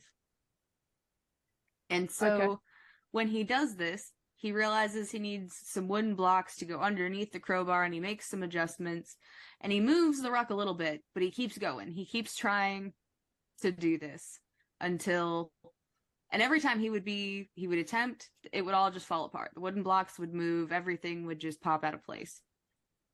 I said Miller was having a hard time getting his jack off. Yeah, what is he supposed to do with all this wood he has? Yeah. That's okay. So, sorry, this guy is not a professional. Shouldn't they have like somebody who's a professional? This is like, everybody knows about this. There's people mining. Like, there's got to be mining injuries and stuff like this where they have like people going to help people. Like, for the immediate area, Floyd was the expert. You know, if anybody else had been trapped in that cave, they would have called Floyd. So who do you call when the man you would call for somebody else is stuck?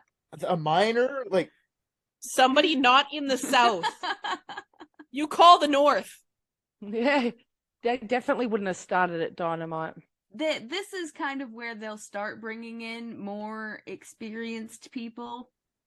$100 in, like, my God. Yeah.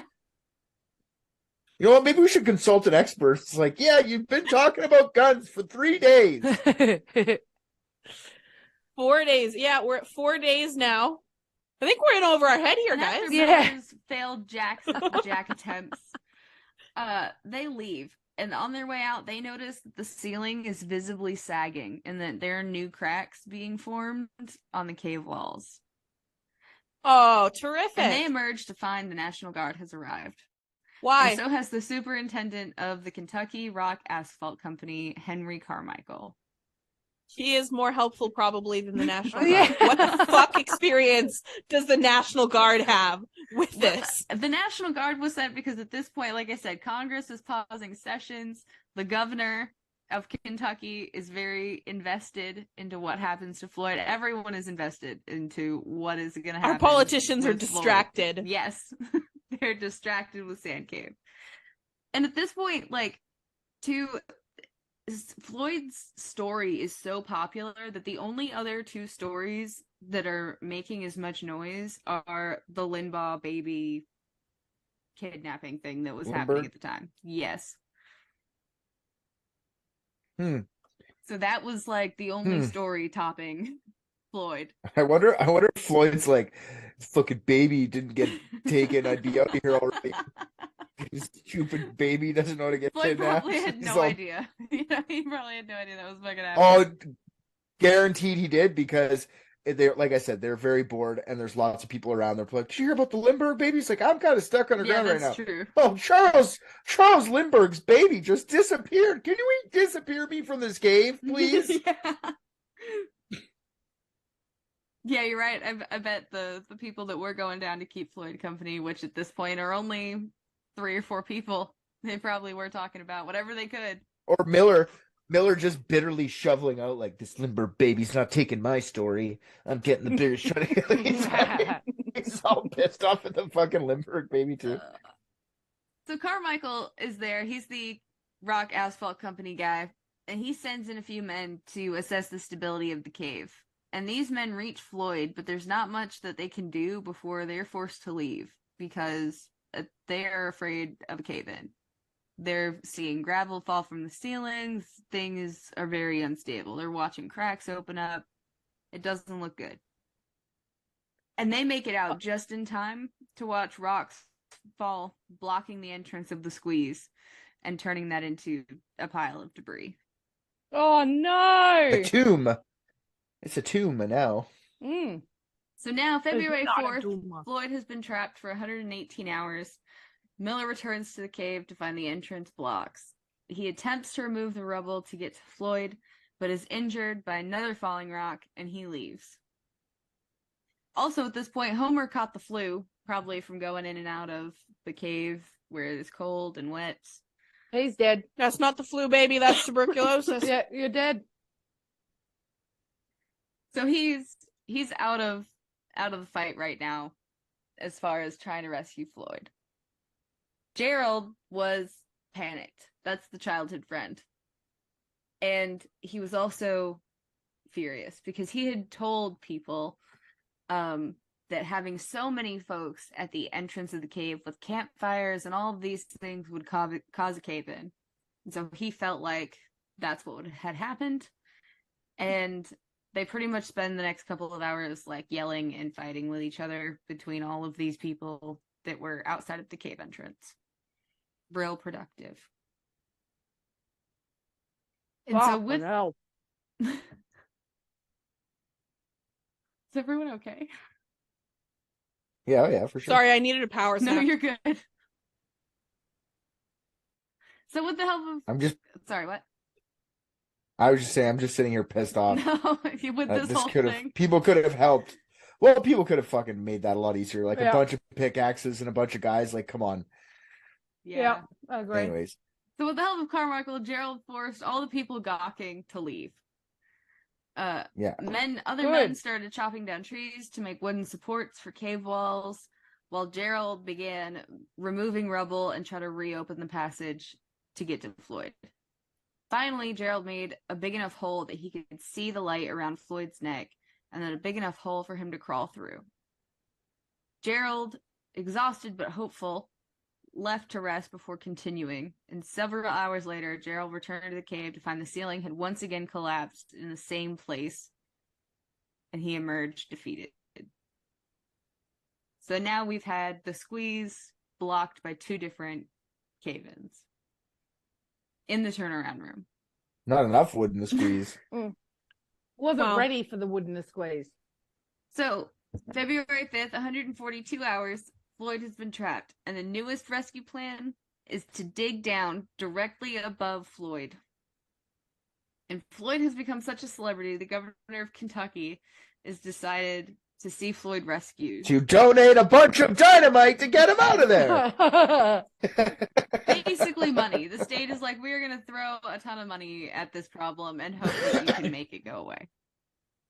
And so this results in a large operation. And this is the first time that we are seeing an organized operation for Floyd. You know, Carmichael and his company is in it. The National Guard's in it. They've finally organized and they have a plan. They're going to dig down. They're going to get Floyd. So how many days are we in now? So now 148 hours or some 100 shit? Yeah, Like, around there. Yep, about 145 hours. February 5th. Six He days. went in January 30th. Yep, 6 days. Jesus Christ. And so Carmichael brings in all of this heavy machinery immediately and has it assembled by engineers before they realize that all of that was completely useless because all of that machinery produces so much exhaust that if they tried to use it to get Floyd out, they would fill the cave with carbon monoxide, killing Floyd with asphyxiation. So then they had to take more time to unassemble it all and get it all out of the way because they had set it all up for no reason. They would have to dig a 60-foot shaft down to Floyd with pickaxes and shovels. And at first the operation went smoothly, but things began to get more difficult and the shaft began to narrow until only 2 men could work in the hole at a time. Now they use a pulley system, and using a pulley system and buckets, they keep digging and moving rubble out of the hole that way. They also have big carts that they're taking it out of the cave entrance. So they've kind of gone a little bit into the cave to dig down, and then they're bringing it up and out. Finally. Imagine Finally. if these people. Imagine if these people had shown up 5 days ago. Yep. I know, that's the part that's like shocking to me. Like these people are mining gypsum and stuff. There's mines. There's people who are miners. They must know what they're fucking doing. They're making timber supports. Like, I'm upset. Oh, are you cross? I'm cross. I'm very cross. February 6th. He's a mining safety guy, so this is probably like deeply like upsetting to him. Yeah. He's like, I never would have let this happen. Oh, I bet. My watch? Not on my watch. I hope Driving me not. I crazy. hope that in today's day and age, we aren't leaving men in caves for 5 days before we actually have an organized plan to get them out. I think With tourists make it before the fucking rescue people. Are you fucked? And the fact that they keep letting them just stand around in the cave. Go away. Yeah, go away. That's what I was saying. Or help. Get the fuck out of Yep. here. Get a Jesus. pickaxe. What the fuck are you guys doing, anyways? Are you gonna go in the hole? No. Then fucking leave. yeah. Well, I brought dynamite. Like, get the fuck out of here. And that's Well- essentially what Carmichael and Gerald had to do, was like push everybody back, but it still didn't really stop them. They're still all on the Collins family farm. Like it's still massive. They're just not Far out. directly outside of the cave entrance anymore. But February 6th, 170 hours, the men have dug 20 feet of the shaft, but they have also exposed frozen ground, and the midday sun is weakening the walls and slowing progress to a rate of half a foot per hour. So every hour, they're only taking out half a foot of material. And their total depth that they need to do is 60? Yes. Yeah. At the same time, It's not- the ordeal has become a literal festival. So even though they're not directly in front of the cave anymore, there's so many people, and they have food vendors, they have booze, they have families, they've got live music and church groups and jugglers. And even Lee Collins, Yeah. Floyd's father, is going around collecting donations, shaking a can, Oh asking for my money. god. Gather round, everyone. Let's listen to this guy die together. That is It's fucked. ridiculous. Yeah. Oh, who needs some mutton and whiskey? I got you. I got you. All right. It's a thing. It goes down even further than I have like little Chinatown down the road. Oh, based on what you did earlier, I have a feeling that Floyd is gonna die, and I'm getting more and more upset as this story goes on. I thought he was dying hours ago, so the fact that it's drawing out this much is driving me crazy too. Like, It you is guys are such a fucked. crazy Oh, long no, time that- for him to be stuck in here. That light bulb news, like, it's Mm. all that's keeping him going, man. Pretty much. That's his life source. Yeah. Right there. That light bulb on a string. Yep. And hello, and Bobby. now we're Do you think we're and gonna get out of sausage here, Bobby? sandwiches. right, probably is. 27 sausage sandwiches a day. And we're gonna get 16 into something liters that of Bo coffee. mentioned a little bit earlier, which is this Uh-oh. is around the time that the rumor mill started going rampant, and people didn't understand why it was so hard to rescue Floyd. So people speculated that nobody actually wanted to rescue Floyd, that it was all publicity stunt, and that even went as far as to say that Floyd wasn't trapped at all, that he was leaving at night and then going back into the cave in the morning. And others speculated that Floyd was already dead.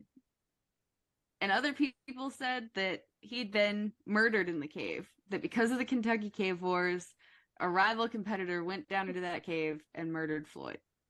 I feel like you'd hear him coming. Yeah, Literally. literally. Uh, So authorities, because of these rumors, they did a court martial where they summoned Gerald, Oh, Miller, God. and Homer. And it took them 2 days, but they confirmed that it wasn't a hoax. Just get the guy out of the cave. Just all this shit later. This is so American. Like, it's so American. You know what's more important? Let's make sure that this isn't a whole big hoax and a lie. We're going to hold a court martial, and then we'll decide if we're going to get out the corpse. I mean, the victim. Yep.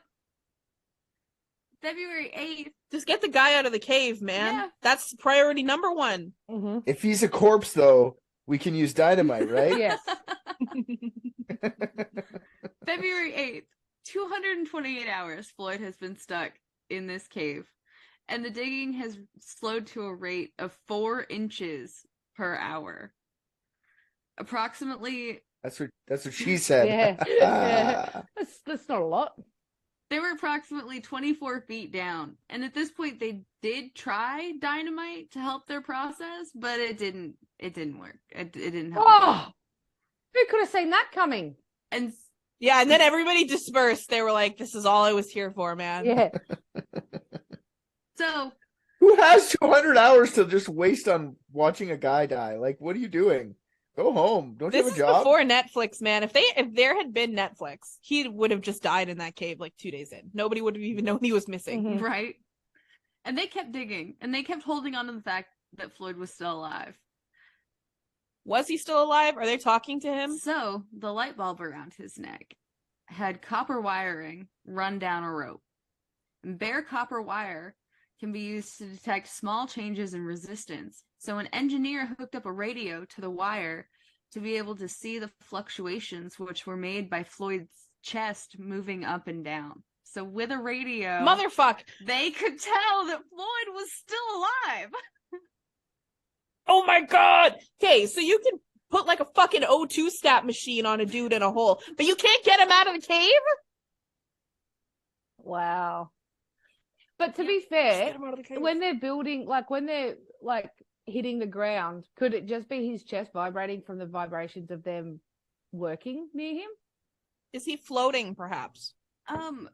I'm not quite sure how engineers were able to do that with a 1925 radio and some bare copper wire. To be honest, I'm not sure exactly the tuning they would have to do to figure out what they were seeing was the movement of Floyd's chest, but it was enough that they were convinced, and it gave them enough hope to keep digging. Yeah, look, seems plausible. I just think there are more reasons that his chest could be moving than just his breath or heartbeat. Oh, and you're Okay, definitely so right. we're 25. Oh shit. We're 25 feet in, Yep. 4 inches an hour, and we need to go 60 feet. What's the math on that, Bo? Fuck you, I'm going to figure it out. Do you know how many inches are in a foot? It's gonna be wrong anyway, so we can continue. Yeah, keep going, but I'm going to... The math would probably be right. It's probably how, 4 just inches jumbled the per information is. I'll hour. probably be wrong. So we need 60 feet, take away 25 feet. So we need to get 35 feet, and it's 4 inches an hour. So Mhm. how many inches are in a feet? Or in a foot? There we go. See, That's- I knew yeah. this is where we'd get stuck. Yeah. I need to translate this into It's 12. It is 35 12. times 3. 35 times 3. 105 hours. You tried, Bo. So they had confidence they were still digging. February 11th, 288 hours for Floyd to be trapped. And they were 44 feet Hold deep. on. Sorry, we didn't finish the math. That's 105 hours left to go. Yep, to get to him. That's Correct. 4 more days. From February 8th, yes. As All long right, as like nothing 4.5 more days. As long as nothing else goes wrong and it doesn't slow down their progress even further. Right. 4.5 more days. Okay. So now we go Good. to February 11th, 3 days from the 8th. That's 3 days later. Okay, so how many feet deeper are we, Bo? 44. Yeah, 44. Wait, the math doesn't check out on that. So Okay. at one point it began raining, soaking the shaft they were digging, and then it froze. And if you know anything about freeze thaw, you get water in those cracks and then it freezes and expands. And that can make things really sketchy for those that are down in that hole, because everything on that shaft is now looser to be able to fall back in on them. I thought they were in a cave. No, because they're digging downwards now. Yeah. Why would it matter that it rained? They're not in the cave anymore. They started outside the Oh, cave. right. They Yeah, they're kind of like in the entrance, so they're not Yeah. far enough in to not be affected by weather.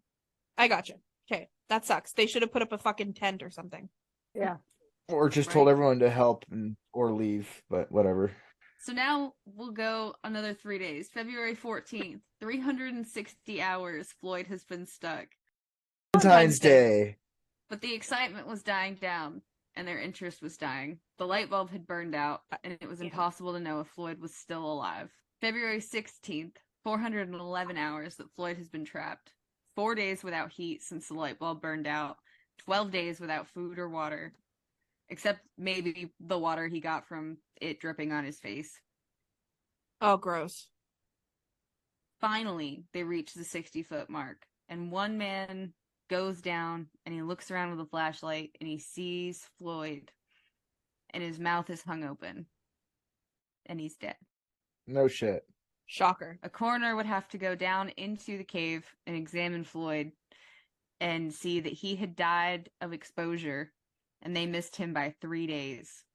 And he died not long after the light bulb burned out. So the light bulb was literally keeping him alive. How are we gonna get him out of here? They still didn't manage to remove Floyd, even though now he's dead.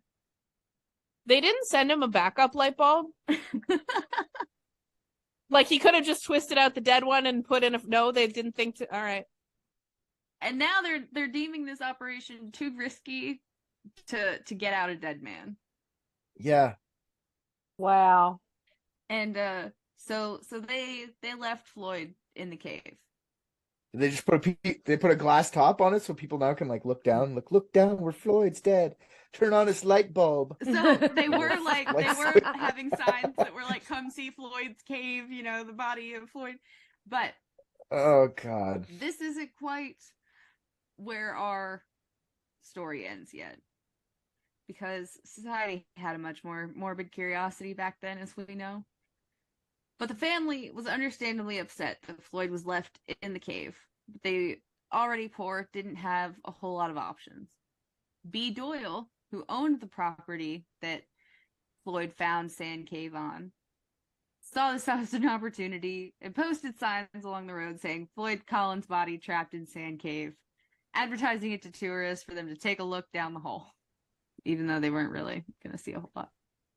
I figured that would be the thing. No, but you just get the light bulb changed somehow. Then you just, when you want to look. Right? And, you know, the state had gotten involved before and decided they were going to pay a bunch of people. Well, I guess since Floyd didn't come out alive, the state thought that they just didn't have to pay anybody. So the state refused to pay the workers that they had brought in. Oh. Some of them decided that in order to make money, they would go on the vaudeville circuit, recalling their first-person accounts of the rescue to make money that way. Wasn't a rescue, though. Well, true. Attempted rescue, I guess. Miller was offered $50,000, and in 1925 money, that is a ton. I didn't do the conversion. Oh, wait, I did. Approximately $1 million in today's money. Look at me. Who got the millie? Sorry? Millie for Miller. Miller was offered $50,000 to work in Chicago, but he declined and continued to work at the Louisville Courier-Journal, and his coverage of Floyd Collins' story earned him a Pulitzer Prize. Everybody wins in this story except for fucking Floyd. Except for Willie. Well, and his family. You know, his family is not thrilled that even Floyd's body is still in the cave. And Homer wanted his brother's body exhumed from this cave. And he also saw the opportunity to make the money for that to happen on the vaudeville circuit. So he goes and recalls his tale, and at the end he would plead audience members to donate money so that he can have Floyd removed from Sand Cave once and for all. Homer did raise the money, and in April 17th, 1925, 7 miners took a week to dig down to Floyd, this time coming in at Floyd's feet instead of his head. So they managed to move the rock that trapped him and take Floyd out of the cave. They got miners. Yeah, look at Weird. there. They got miners to mine something else. Mm. Something Oh. else. Yeah. Makes sense. Interesting. Hmm. The family buried him using a stalactite as a headstone with his name engraved. That's a little weird. Yeah. The thing that killed him will hold him Yeah, forever. that's in poor taste. Yeah, that's terrible Yeah. taste. Uh, Bury him in sausages. Tasty taste. How old was Floyd? Oh, that's a good question. Yeah, how old was 6. Floyd? No, He's that's still when 6. that's when he started penetrating caves. He's been penetrating caves forever. It was 1925. And let me see, what year did I say Floyd was born? 1887. 50. 88 to 25 is 38, correct? 87 to 25. 87. Oh, 87. 1925, and he was born in 87, and he went 50? Sorry, I had my headphones off. Fuckaroo. Oh, that sucks. Richard, he was your age. Don't be Richard. Don't be a Willie.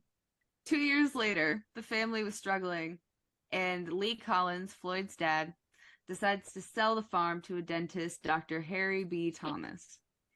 Homer didn't want his father to do this, as the government had already started buying land for the state park. Lee didn't seem to care much about that or anybody else. He was also known to be an alcoholic, so he sold the land, no problem. However, Lee agreed to a very specific clause that stated everything on the land was now Thomas's. Thomas was in deals with Doyle, who owned the land that Floyd found this cave on.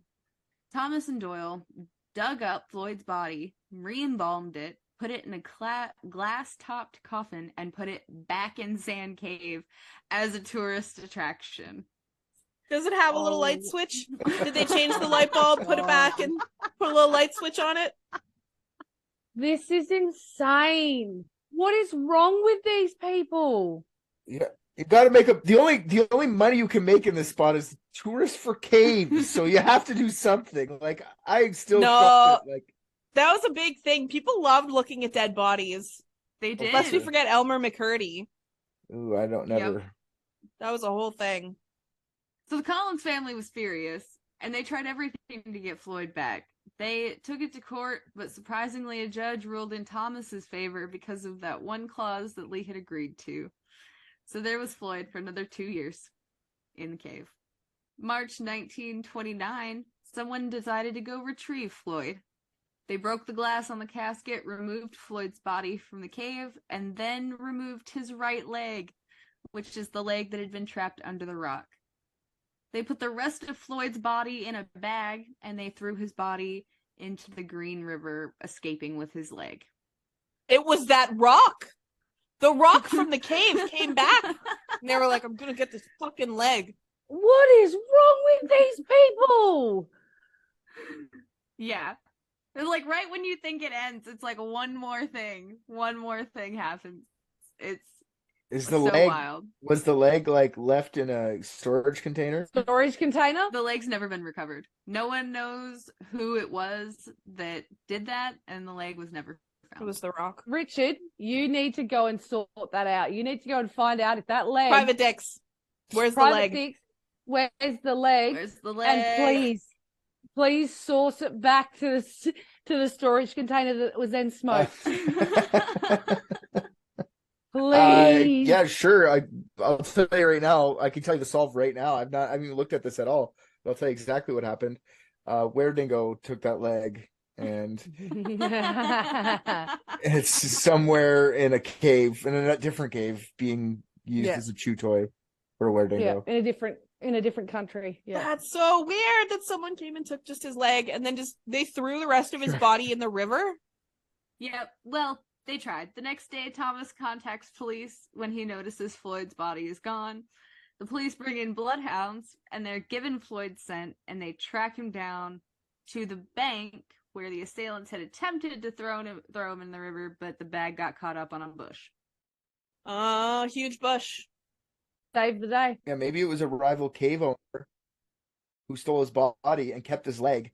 And it did like what Elon Musk did when he bought Twitter, and they just brought the leg into that guy's office and went like, threw it on his desk and went like, we kicked your ass.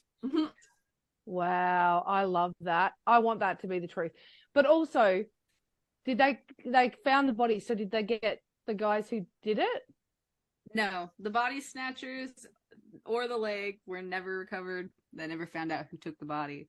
And they recovered most of Floyd. So what did they do with the rest of him? Oh, what would they do with the rest of the body? With Floyd? Yeah.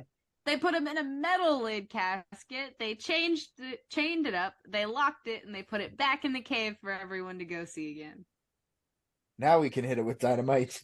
Floyd's decaying corpse would also decay the metal casket, and in total, Floyd's casket would have to be changed out 4 times. Yeah, this is where sodomy is illegal. Just saying. The whole time, the Collins family is fighting to get Floyd back. Well, they're not going to get all of them back. Well, yeah, except for the leg. In 1961, the federal government would purchase Sand Cave from Mammoth Cave National Park, sealing the cave from tourists and the entrance gated and locked. The Collins family never gave up hope that one day they could have Floyd's body removed from the cave. And in 1989, the National Park Service entered Sand Cave, and after several days, a team of people exhumed Floyd Collins from Sand Cave, where they buried him at Mammoth Cave Baptist Church Cemetery. Is he still there? Yes. Are we sure? They have not messed with Floyd since 1989, but it took until 1989 to get Floyd out of the cave. These Baptist fucking weirdos probably dug him up for some goddamn ritual at this point. Little Oh evil my God. Christian fox. Right? And now that is where Floyd's story ends. So not only did he die in the cave, but then they exploited his body afterwards. So, like, how long? So, did you say he died in 1925? Yes. And then he was only actually properly laid to rest in 1989. Yes. So, math says like 14 years, right? Joking. I was joking. He was paraded around and thrown around, his body used and abused for longer than he was actually alive. Yes. Yeah, but this story began with him, I don't know, fingering a cave hole without its consent or whatever. So it all comes back around. No, Floyd didn't do that. That was a different dude. That was Oh, George it was? Morrison who illegally found I feel bad now. back entrance into that was a different dude. Right, Floyd was the one that found the G-spot and failed it. Well, actually, I guess he achieved what he wanted. He wanted to be a big tourist spot, and he was. Yeah, he definitely does. That's what I said. He got everything he wanted out of that, except for his life. Except both his legs. He said in the letter that he wanted to keep both his legs. So That's true. That's Yeah. I mean, you true. can't win them all, I Yeah. guess. Fuck. 2 out of 3 ain't bad. Can't always get what you want, man. Yeah. Can't always get everything. Right. That's the key takeaway from this message.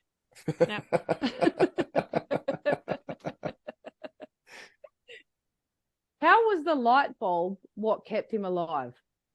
It was warm. the heat from the light bulb. Mm-hmm. It can't have produced much. Oh, enough. When you're in a little space like that, like a candle. Like when you're here, I know you guys don't have this problem, but where I am in my emergency kit, there is a candle for if I get in a car accident in the winter. You light the candle to warm up your car. Just one little candle, like little tea lights. You don't need much. Wow. Yeah. Wow, I didn't know that. Yeah. Mm-hmm. And 1925 light bulbs were hotter than today's light bulbs. You make cakes with easy bake oven light bulbs, man. You can that's not much bigger than an easy bake oven. Yeah. Yeah. Small space for sure. You could warm it up with the light bulb, no problem. Definitely. And especially those old school light bulbs. That's I've now learned things. That was incredible. That was infuriating and hilarious. Yeah, I just got madder as the time, like the adding the time thing got me more and more mad because there's people there. They could have just helped. That's what drives me crazy about this is like, get a pickaxe. You guys could all like, you don't even have to be miners. If you can get so far, like just keep going straight. Where it got tight, you could have made it bigger for everyone. You could have got in there. Like, I don't see why people weren't doing that. If you had a couple of hundred men and they were all digging sort of to the same point, how long do you think it would take? Not that long. Well, it depends. Not 8 days. It's 100 meters in, right? You said, or 100 feet. 100 feet, she said. Yeah, 100 feet just to get to the turnaround room, and then I'm not sure how many more feet after the turnaround room that he was. Couldn't have been that far after, right? So No. like, you make it easy going until the turnaround room, and then most people just buckets out from there. But then another like 6 or 7 guys taking turns hitting a fucking pickaxe. You could be in and out of there in probably 2 3 days in shifts. Yeah. You know, I don't know why Like, I know you can't blast. Blasting makes mining a lot easier, but I mean, still, it's gypsum. Like, that's not hard. That's soft. On a Moe scale, it's probably got 3 or 4. Like, it's not a Well, the 10 or rock is 11. limestone, so the rock is a lot Oh, harder, and okay. it's just doing these gypsum formations in the cave. I where got you've you. got But you the can gypsum still that drill goes little through the water. holes, and like Yeah. you can make it easy to get through. I that's what infuriates me, the whole thing. Help or leave. And nobody helped. Yep. Well, it seems the people that wanted to help, but I mean, But the majority of people just had a big festival on the outside, and they had a literal like juggler No, imagine- entertaining people. imagine this fucking guy dying down there, just smelling all the foods he could be eating, like hearing everyone I can't. laughing and like accordions going and fiddles and everyone just like diddly diddly diddly, like whatever fucking dumb music they had in 1919 or whatever, 1925. Oh god, poor guy. Yeah, that is really ghoulish. People were selling out their homes, you said, for people to stay Yeah. in. So people were like coming out from other states to come here. Like, that is so ghoulish. This man's probably gonna die. We all know this. Yeah, Yeah, but I can make money. That's fucked up. And if only they had taken more serious action. I mean, 3 days. He survived all that time for them to miss him by 3 days. yeah, and to dig downwards is stupid. Like, obviously you can't get the dirt out quick enough to do that, so you should have went like on an angle and made like a track Yeah. or something. Yeah. Like, they just were, every solution they had sounded dumb. Like, everything. Yeah. There was never a point where I was like, oh, okay, that'll kind of work. You know what? I'm lying. The sling, like the pulling them out with the harness, that seemed like a decent enough idea. Because if you could just get them loose from the leg, because that was what was stuck mostly, right? You could have probably Yeah. pulled them out. But I don't know. I these guys. Or let him try after his chest was done. Like, you tried one idea when his chest was covered. Why don't you try it now that he's got less of it around him instead Exactly. of stopping him from doing it? Exactly. Mhm. Or like, they had pulleys back then, and they had like, you could have made something in the little drop down part that Mhm. pulled from in there. You could have had a couple guys reaping, or just one guy from in there with pulleys. The harness should have been it should have been on him the entire time with some tight. And then if while you're moving shit, he loosens all by himself, perfect. He'll just come out. But no, they just gave it up. What the hell? Yeah, and they were Yeah. making ground support and everything. Like, they're talking about cutting down timbers and shit. Like, just start with the ground support, make it safe, and then keep moving further and further ahead. They could have done it. I know, I don't know enough about it to say for sure, but I do think that the description of what's going on there, that could have been not easy, but like, Solvable. yeah, solvable. That's the word. It's Definitely. definitely solvable. Like, it took them what, like 3 or 4 days before even the experts came in and went, hey, this might fall in on people. Like, that should have been first thing that happened. I think at that point it was like almost a weekend. It was like 5 or 6 days. Yeah, that's nuts to me. There's mines around. A mining team should have been there immediately. Yeah, there's guys that could have helped for sure. But I know, and a lot of things have changed in 100 years, like since where I'm at now versus where they were then. But I mean, it was more dangerous then, so they probably had to deal with this shit more often. So they probably had better plans. Like, a miner, they would have had way better plans than anybody that came in there, for sure. Because it happens often, I would imagine. I guess Yeah. that it comments far more to what the focus was, right? Like, the fact that there was hundreds of people there, people were making money, and then they were going to a festival. Like, they created it into a festival. It was getting national coverage. Like, that legitimately was more important than stirring that pot than actually getting him out. Yep. Yeah, They no, just turned him into a tourist attraction after that, you know? Well, I mean, he already is, so let's just keep it going, I guess. Man. people were gathering like within the first day, right, of them finding him. Yeah. Yeah. Like, Of finding out that he was stuck in there. People were like, oh, let's go see what's up. Let's build a campfire. Let's hang out here. Wait for Floyd. that's not even money based at that point. That's just pure fucking, like, I just want to watch someone die. Yeah. Like, I want to see the lights get extinguished from his eyes, because like, you're not making money yet. Or it's so that they could tell the story. Like, so they had the story. They're like, oh, I was down there and fucking saw it, blah, blah, blah, blah. There Yeah, was I a bear. can't wait to tell this story, because if I hear my dad tell that story one more time, you know, the same fucking shit over and over. Like, I get that too. It's boring times, so different new shit to happen. But like, And I found this story because my boyfriend showed me the Internet Historian did a video on it. And if you want more about Floyd and to watch a really hilarious video on it, definitely watch the Internet Historian. It's hilarious. Perfect. Well, I'm thoroughly upset. Bush of the week goes to, in my opinion, you guys can agree with me if you want, but Bush of the week goes to the moss on the cave. The perfectly landing strip shaped moss on the caves. Bush of the week goes to, for me, Bush of the week goes to the bush that stopped the body going into the The literal bush that Floyd's body got tangled in at the end. Yeah, the body catching bush. Yeah, I agree. That's bush of the week. There you go. Oh, I'm gonna have a weird cave fetish after today.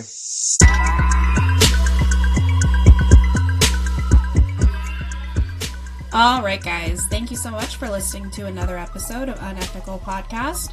If you're not in the Facebook group, stop being such a silly goose and come find us at Unethical, the official Unethical Podcast group. If you find you just can't handle the anticipation until the next episode, then it's a great time to join our Patreon, where we have a ton of extra unethical content, and of course, our brother podcast, Private Dicks. And in case you didn't hear the good news, Private Dicks is now Public Dicks. Every 2 weeks, an episode of Season 1 will drop wherever you eat your podcasts, and our lucky Patreon patrons are literally living in the future, listening to new episodes from Season 2. On the fence about it? Have a listen to the trailer and see what you think. If you've got a case, big or small, give the Private Dicks a call. And yes, the phone number is real. Enjoy!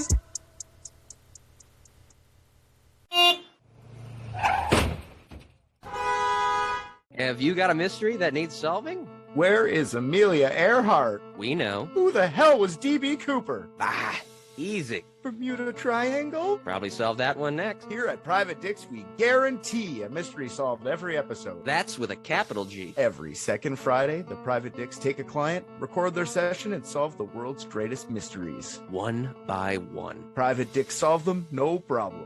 God, I love just crushing mysteries. Search up Private Dicks on your favorite podcatcher and you can solve a mystery too. The mystery of what's your favorite podcast? It's Private Dicks. Another one solved. If you have a mystery to be solved, call 1-855-PRVT-DIX. That's 1-855-PRIVATE-DICKS. Call 1-855-PRIVATE-DICKS and leave us the rundown of the case. Maybe the Dicks will solve it. 855 Private Dicks.